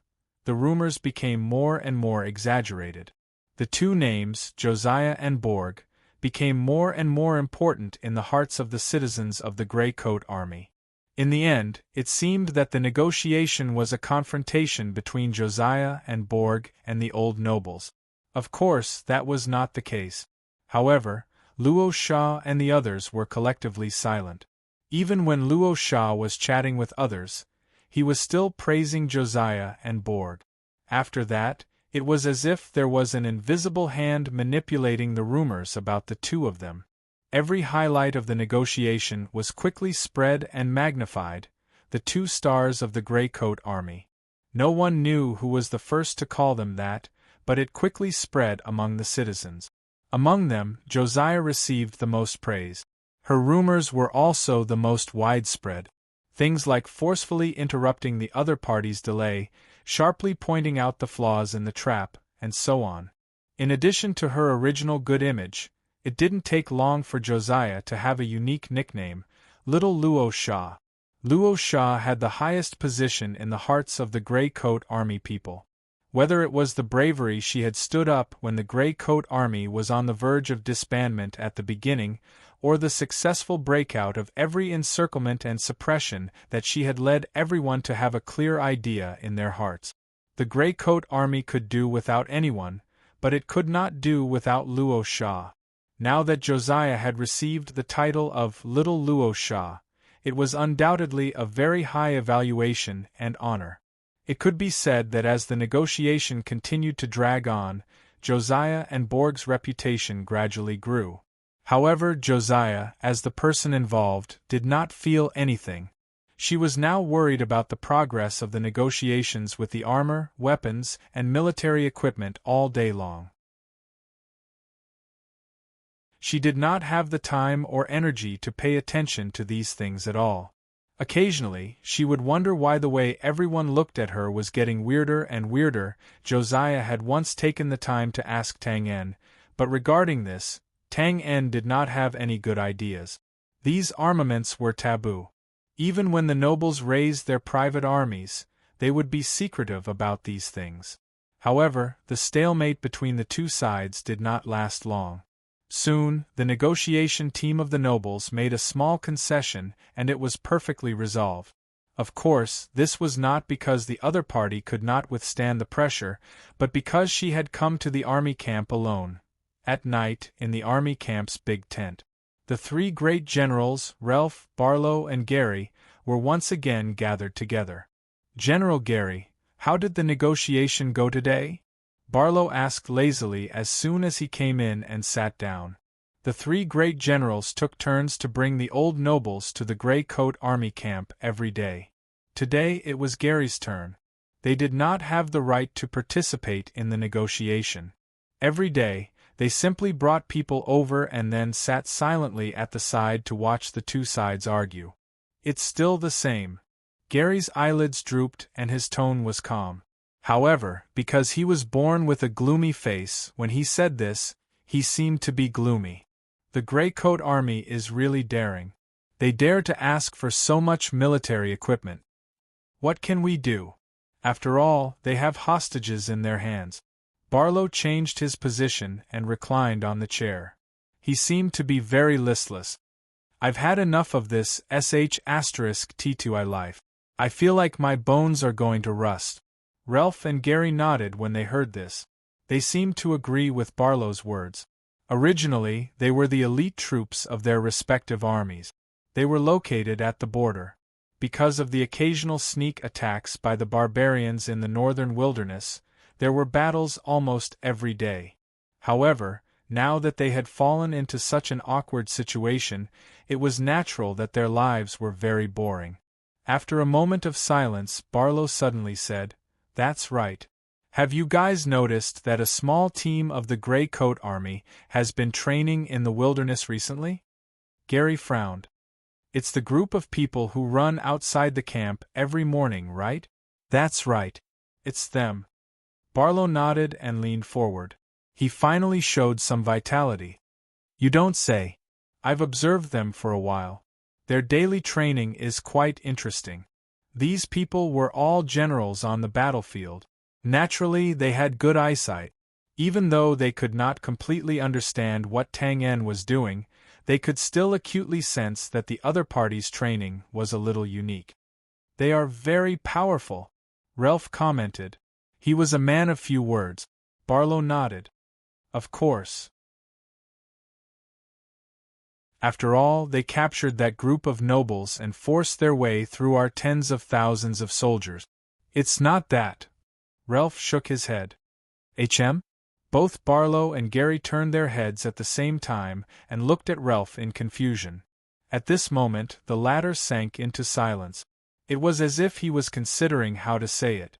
This expressionless face. Both Barlow and Gary could not help but criticize silently.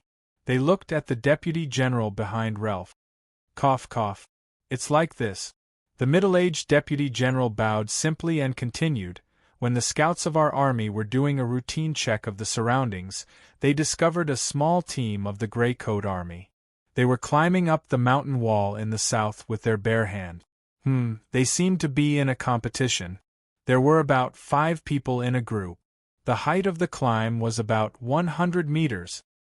The mountain wall in the south can be climbed? Barlow and Gary were shocked.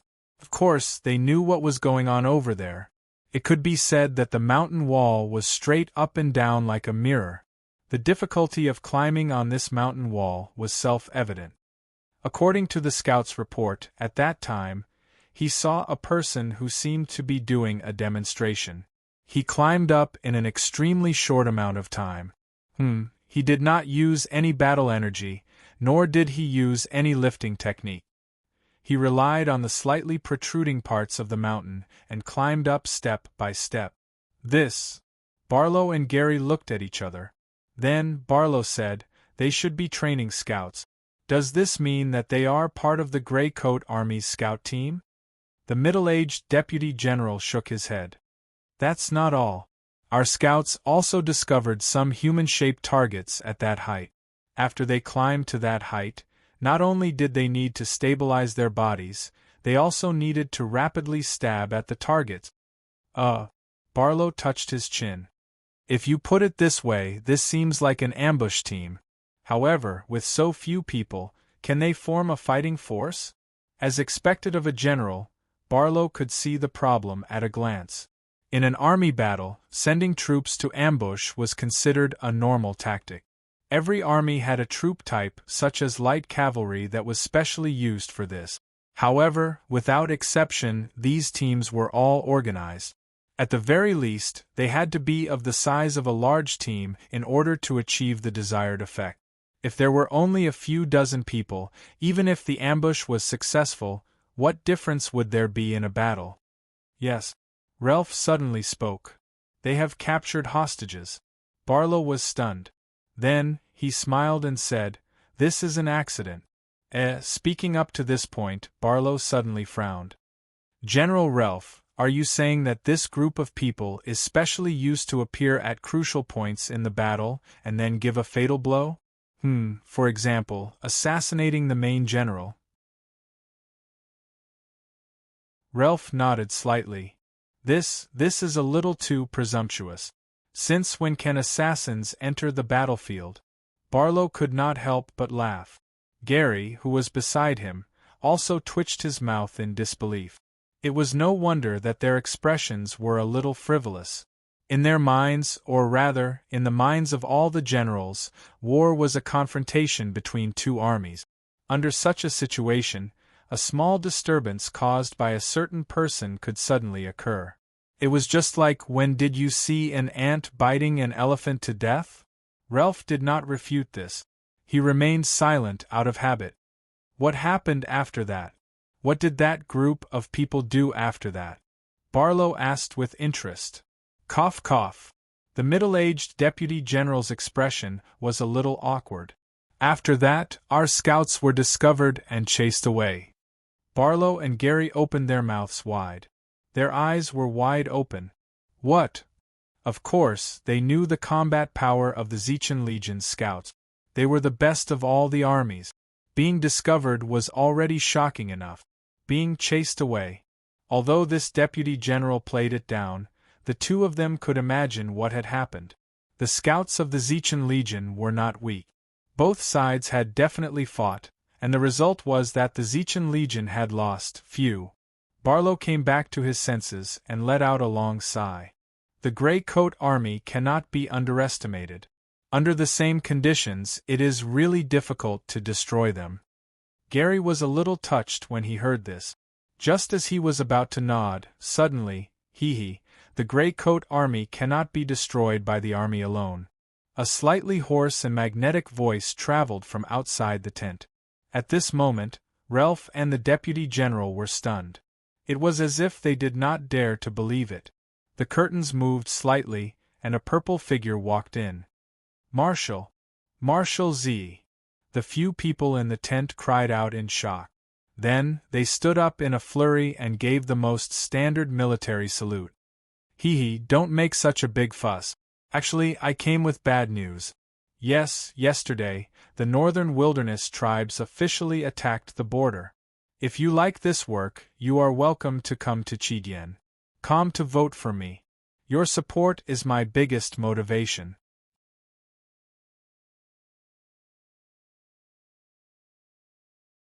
Chapter 247. ZE. This was a name that sounded somewhat feminine at first glance. Even her appearance and image were enough to make most women feel ashamed to death. If he was a normal person, he would probably become the private property of a perverted aristocrat.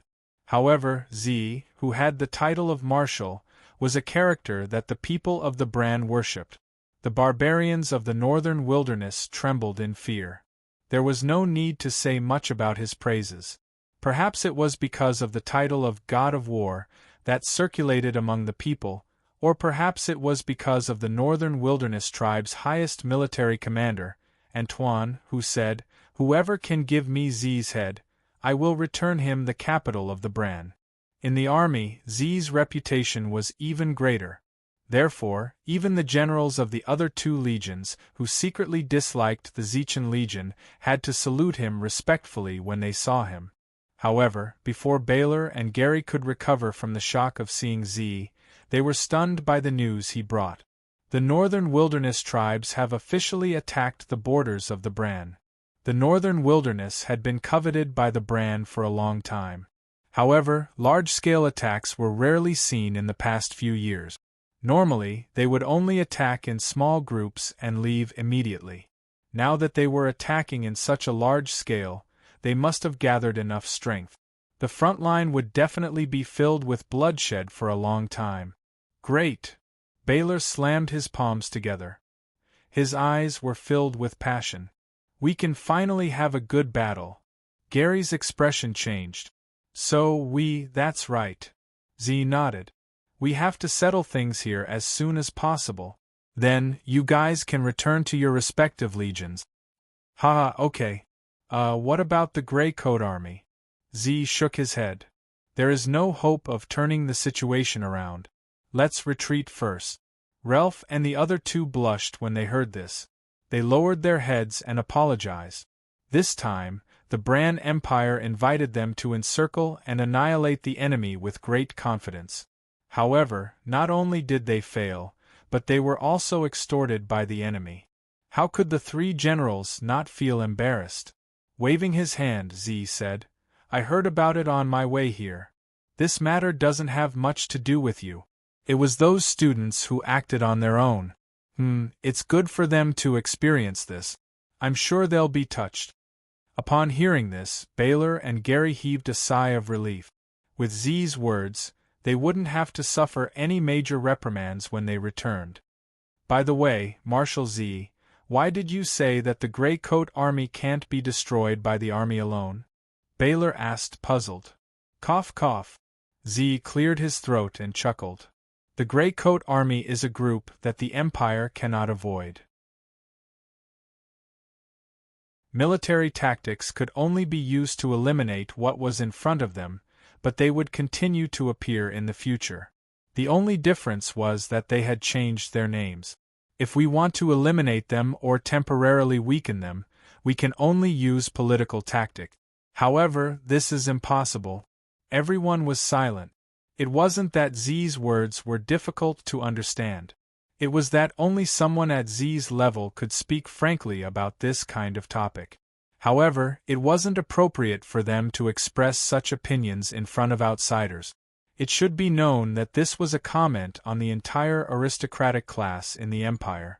Gary shrugged and laughed self-deprecatingly. Let's not talk that far. We can't destroy the Grey Coat Army in front of us. How embarrassing. Marshal Z, if you were here, what would you do? Disliking someone was a matter of the same level. Those who dared to criticize Z were at least the marshals of their respective armies. As generals, they wouldn't miss the opportunity to ask Z for advice. Me? Z raised his eyebrows and smiled. If I were here, it might take longer. The Grey Coat Army's rations, armaments, and even soldiers came from the civilians. There were many villages along the way. The reason why the Grey Coat Army could last for so long under your pursuit is also because of this. Therefore, if we want to destroy them temporarily, we have to first cut off their connection with the civilians. I will first send out scouts to relocate the main villages and implement the scorched earth strategy. The Grey Coat Army's soldiers won't be able to gain an advantage in a frontal battle, so they like to launch sneak attacks in small groups. For this kind of situation, conventional battle tactics won't be able to solve it. We have to disperse the troops into large groups and then fully delegate the authority.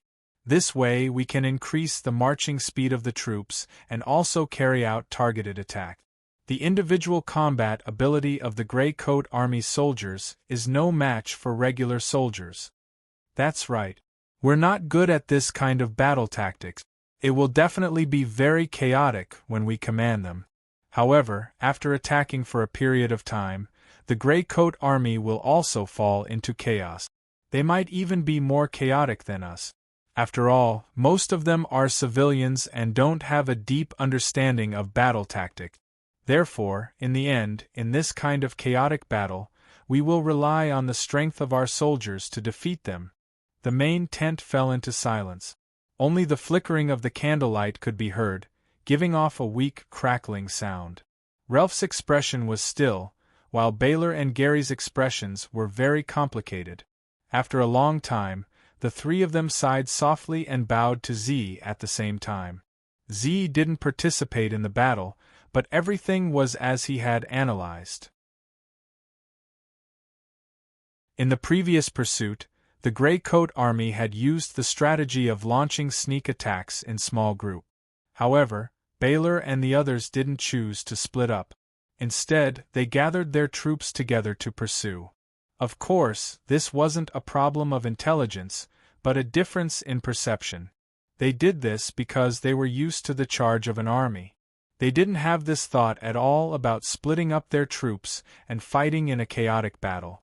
After all, they were regular soldiers. Fighting in a chaotic battle like this was undoubtedly embarrassing. Z waved his hand. There's no need for that. This is just my imagination. We'll have to see the actual situation. Baylor and the others slowly shook their heads. No one doubted Z's battle tactics. They knew that he was just saying this to comfort them. Furthermore, they were generals who had led troops for many years. They naturally knew whether battle tactics were useful or not. Moments later, the group of old nobles also heard the news and hurried over. Although both sides weren't in the same system and these old nobles had high positions, they didn't dare to be impudent in front of Z.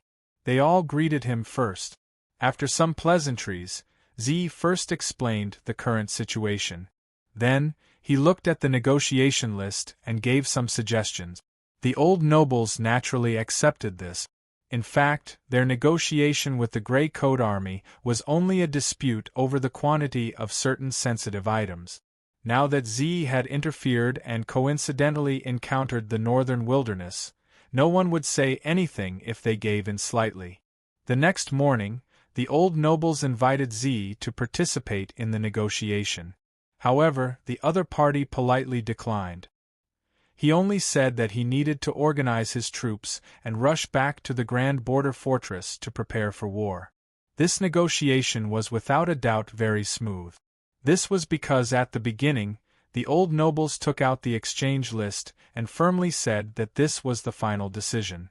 When Losha and the others saw this, they were stunned.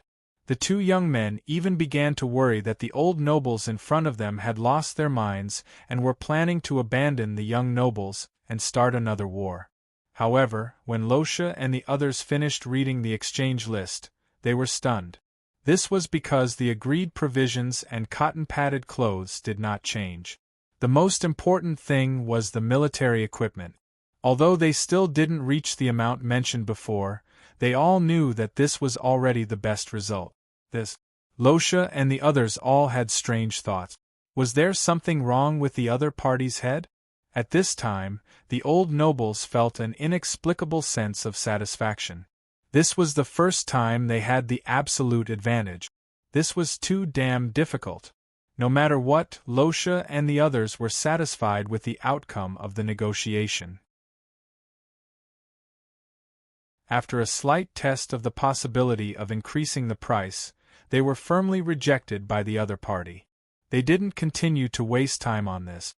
After that, both parties began to discuss the time and place of the exchange. After all, this amount of resources couldn't be transported in a short period of time. However, these were all minor details. Naturally, both parties wouldn't cause any trouble in this regard. Thus, after so many days of negotiation, this was the first time such a harmonious scene had occurred. At this time, in the southeast direction of the camp, a group of people were walking forward while talking and laughing. It was Ralph, and some of the scouts who said that they were going to leave. That group of people defeated our scouts? Z asked, slightly surprised. Ralph nodded. The lieutenant added, according to the scouts yesterday, they were observing the other party's training. When they noticed, the other party was already a few meters behind them. After that, they tried to test the other party's strength. They were then captured by a burly man and a skinny young man. This statement was slightly different from what he said last night. The reason was, of course, because he couldn't bring himself to lose face. Z nodded thoughtfully. This is interesting. Ever since he accidentally heard the lieutenant's report last night, Z was interested in this group of Grey Coat Army members. After knowing that they had training every day, he wanted to come and take a look. Marshal, that group of Grey Coat Army members is not far ahead. A scout ran back quickly and saluted. Yes, let's go take a look. Z smiled and nodded. After walking for a short distance, they stopped in their tracks. There was a crisscrossing path in front of them. Dozens of people were scattered in it. It was obvious that they were divided into two groups. One group was in gray clothes, the other in black armor. There were more people in gray clothes, about 30 of them. The black armor group only had 7 or 8 people. Currently, the gray clothes were in a group of 5. They seemed to be searching for something. On the other hand, the black armor group was fighting alone. They were constantly avoiding the other party. Z and the others didn't have any cover. They just stood there and watched, so they were quickly seen by the 3 people opposite them. A burly man pointed at them and said something to the person in the middle. However, the person in the middle looked at him and waved his hand. He didn't say anything. This is a simulated battle. The deputy general looked at the situation and said, but the number of people is too unbalanced. Yes, are we late? Laer Fu shook his head. No. Although the black armor group was at a disadvantage in terms of numbers, their movements were very fast. After a few minutes, none of them were seen. They're observing. Z narrowed his eyes with interest. Yes, they're here. As soon as he said that, a black armor group began to counterattack. He snuck behind a group of people and quietly knocked out the last person. Then, he quickly retreated. The group in gray clothes didn't know anything. They only noticed the situation behind them after walking more than 10 meters away. Perhaps because they couldn't make a sound in this simulated battle, the remaining few people didn't hesitate and quickly rushed back. However, they were destined to miss because Z and the others had already seen that person come to another path. At this moment, he was staring at the last person in front of him, as if the prelude to the attack was being kicked off. The scattered black armor group started to attack one after another. Corners, turns, blind spots. These people were very agile. Almost all of them chose the last person in each group to attack. The results were outstanding. These black armor groups succeeded one by one without alerting the other party. What an assassin's method! The deputy general commented. At this moment, the path was in chaos because of this sudden change. It could be seen that the teams in gray clothes were very careful. Every time they passed a turn, they would first test it out. However, this still didn't stop them from being knocked out. The black armor group had many methods to hide and deceive. Z and the others even saw a black armor group wearing gray clothes. They swaggered behind a group and knocked them out one by one. Amazing! Lei Erfu's eyes flashed. He said with a slightly serious tone. Z nodded in agreement. The scout on the side twitched his mouth and finally said, "The black armor group's strength is obviously higher. Naturally, their attacks were successful." The deputy general shook his head. He turned around and said, "Other than the occasional attack, did you see any black armor group in gray clothes?" The scout was taken aback when he heard this. Then, his expression changed. At this moment, he noticed that although the black armor group attacked frequently, in this small group of paths, they didn't meet the gray clothes group head-on. This meant that before they made their move, they had already calculated the routes of the surrounding gray coat teams in their minds and had already calculated their escape route. Of course, this wasn't easy to do. Especially when they realized that the situation was not right, the gray clothes group sped up their search. The scout looked at the field again. When he saw the gray clothes group speeding up and changing directions because of the loss of teammates, he secretly took a deep breath. It was as if he felt the fear of not knowing where the enemy was and the shadow of death was hanging over them at any time. After 10 minutes, the gray clothes group was completely wiped out. They didn't even see the face of any black armor group. At this time, the gray clothes group that was knocked out woke up. Then, the roles of the two groups were switched. This time, the black armor group was responsible for searching while the gray clothes group was responsible for the sneak attack. The result didn't change much. Everyone in the black armor group had a clear role: observe, attack, plan, retreat. The gray clothes group was found and captured one by one. The sneak attack group didn't even make a move.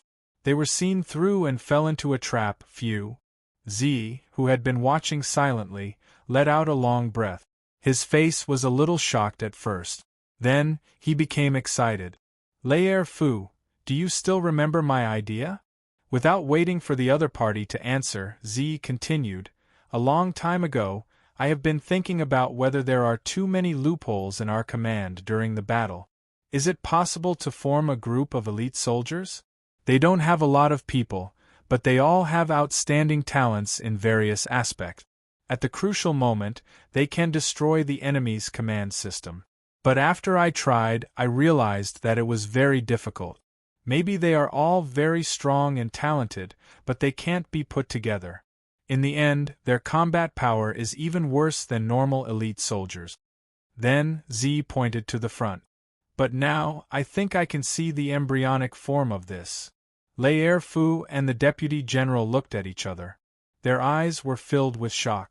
Of course, they knew about the plan that the marshal had many years ago. However, it didn't succeed. Later on, it improved many of the flaws in the command system.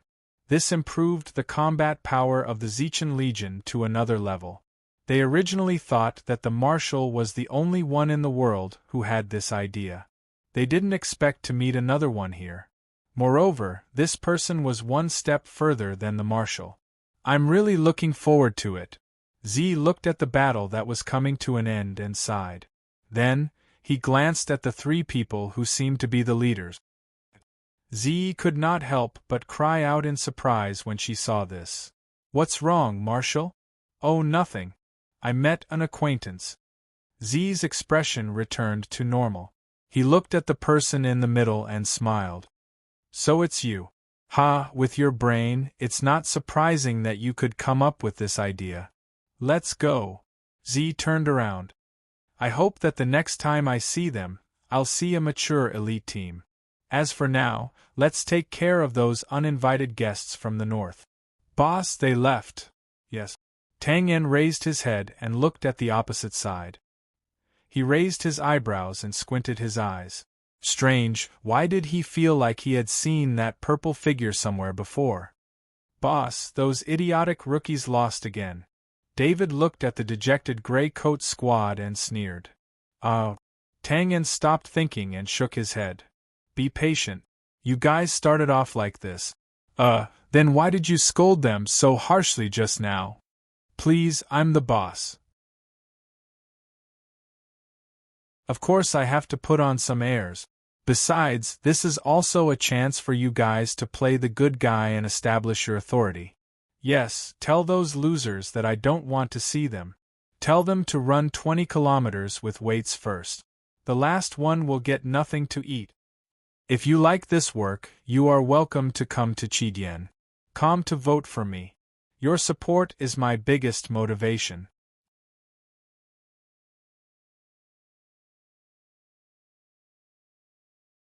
Chapter 248.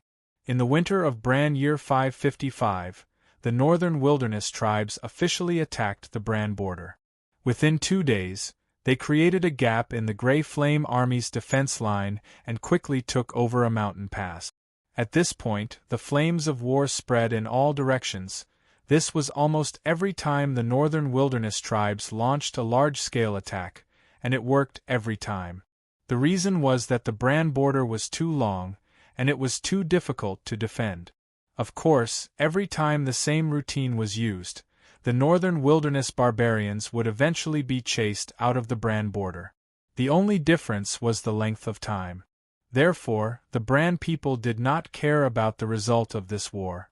If it ended quickly, the people in the south would not even know about it. Only the people in the north would suffer. The war was not only about the soldiers, but also about the country's strength. Therefore, during this period they would have to pay more taxes. If they were not careful and ran into the barbarians who sneaked past the defense line, it was almost certain that the entire village would be wiped out. Of course, the Grey Coat Army in the hinterland of the 100,000 Mountains did not know about this. Therefore, they were all surprised by the sudden change in the negotiation, and were also celebrating this hard-earned reward. Although the army camp was still there, the main generals and most of the soldiers had already returned to their respective armies. As for the Lord's soldiers at the valley entrance, they had also returned to their own territories. The negotiation had ended, so they were not worried that the Grey Coat Army would go back on their word. After all, this would only anger the Empire and cause more ferocious attacks. There was no other use. In these few days, piles of resources were piled up from the back. Food, flour, blankets, armor, weapons, and even a few boxes of explosive crystals. Finally, on the 4th morning after the negotiation, Rosa and the rest led the group of dazed young nobles to the junction between the army camp and the army camp. At this time, at the entrance of the camp, there was a small farewell. Haha, I'm very touched, everyone is sending me off together. It's training time now, so, you know. F***CK. Haha, the people gathered here were the members of the Grey Space and Philip. The negotiation had ended, and the exchange had begun. After that, the Grey Coat Army would set off again in search of a new hidden base. Although Philip had been living here peacefully for the past few days, he had also established friendships with Tang En and David. But after all, his status was there, so it was naturally not suitable for him to move forward with the others. Hey, we've known each other for a while now. I've helped you a lot, treated you to a lot of meat, and then, after joking around, Philip suddenly started counting his contributions with his fingers in a serious manner. Everyone looked at each other. Finally, David said impatiently, "Stop, what are you trying to say?" Philip bowed solemnly. "So, please help me keep an eye on Josiah. If there's any brat who doesn't know what's good for him, we won't hold back." Everyone was speechless. Tang En said in a slightly surprised tone, "What's the use of helping you look after her? We won't have any interactions in the future, right?" This was the truth. After all, Philip was part of the negotiation team, so after the end of the negotiations, he had to report back to the south. This was undoubtedly the opposite of the gray coat army that was about to move. I asked someone else to look after her. You can forget about it, lest you steal what you're supposed to. Philip glanced at him and said bluntly. Tang En touched his nose. Then, Philip raised his eyebrows and revealed a mysterious smile. Who says we won't have any interactions? Maybe we'll have more opportunities to meet in the future. I'm leaving. If you go to Brand City one day, just mention my name, and I guarantee that you'll have a smooth journey. I'll take care of all your food, drinks, and entertainment. After saying that, Philip jumped into the carriage and left. Tsk, it seems that nobles aren't all detestable. David sighed. Let's go, hurry up, I want to bid farewell to the goddess Josiah. Impatient shouts could be faintly heard from the carriage. I take back what I said just now. Tang En nodded expressionlessly. Then, he said, let's go, let's scout the surroundings. Although the soldiers of the Legion had now retreated, the Grey Coat Army did not dare to be careless. No one could tell if this was a ploy. For example, after they left happily with the supplies, they would be surrounded halfway. Therefore, the Grey Coat Army sent out all the scouts to sweep the surrounding dozens of kilometers. As for Tang En's participation, it was purely to train the new members.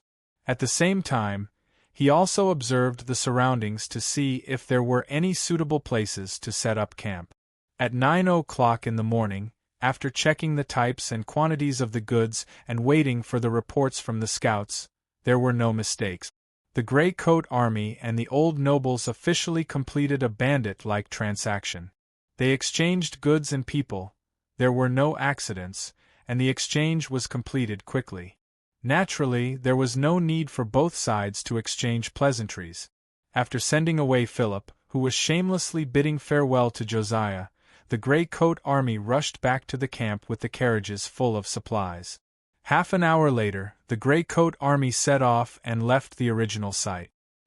So many things. Aunt Rosa, just the food alone is enough for us to use for a few months. Josiah looked at the mountain of supplies behind him. The soldiers had to push the carriages forward. He could not help but open his mouth and laugh without caring about his image. Rosa nodded happily. Just as she was about to say something, she was interrupted by a burst of bold laughter. Our little Rosa, this is not just food. With this equipment, the combat power of the soldiers will also be raised to a higher level, old General Omeng said with a smile. The Grey Coat Army soldiers were limited in knowledge. It was undoubtedly difficult to improve in tactics, but now that they had these armors, at least they would not be at a disadvantage in terms of combat power. Old General Omeng, you're laughing at me again. Josiah cried out involuntarily. Then, he bit his lips tightly. She only found out about the news circulating in the camp after the negotiations ended a few days ago. When Josiah first found out, other than being happy to be confirmed, he was terrified. She admired Rosa and Tang En the most. Now that she had received the title of Little Rosa, she was undoubtedly ashamed. Old General Omeng shook his head and laughed. How is this mocking? This is of very high praise. Besides, this is what the Grey Coat Army's people collectively call you. You deserve it. If it was an ordinary leader, he would probably be on guard at this time. However, Rosa pursed her lips and smiled at the side. The rumors that suddenly emerged in the camp were also related to her. Ever since the conversation with Tang En, Rosa was ready to help Josiah become the hero of the Grey Coat Army. Letting her join the negotiation team was the first step. The follow-up publicity was naturally spread out. Now, it seemed that the effect was unexpectedly good. Everyone had seen Josiah's performance in the past few months. His noble status, which was originally a hindrance, had now become an undeniable driving force.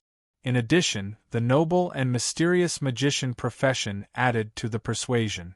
Therefore, with this opportunity, his reputation naturally increased infinitely.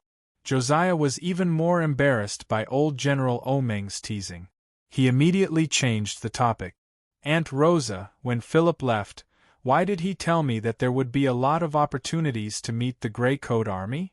Rosa raised her eyebrows and chuckled. Why, you think of that guy now. Well, although he is a noble, he is indeed quite handsome. More importantly, he boldly confessed his love. Josiah opened his mouth and was speechless. She suddenly realized that her ability to change the topic was not good. Philip, maybe we will meet often in the future. Rosa stopped when she was ahead. Her tone suddenly became a little excited. Josiah secretly sighed in relief and hurriedly asked, Why? Well, do you know the group of new nobles? I know. Josiah was stunned for a moment, then nodded in response. Most of the nobles in the Bran kingdom were meritorious officials who had followed Emperor Bran the First to develop the kingdom. They either had outstanding military achievements or had provided financial help. Therefore, after the kingdom was truly established, each of them received their due rewards. These families had developed for many years, and their power was complicated and could be said to be terrifying. Now, the ministers who held great power in the royal court were basically from these families. After that, many new nobles were rewarded for their various achievements.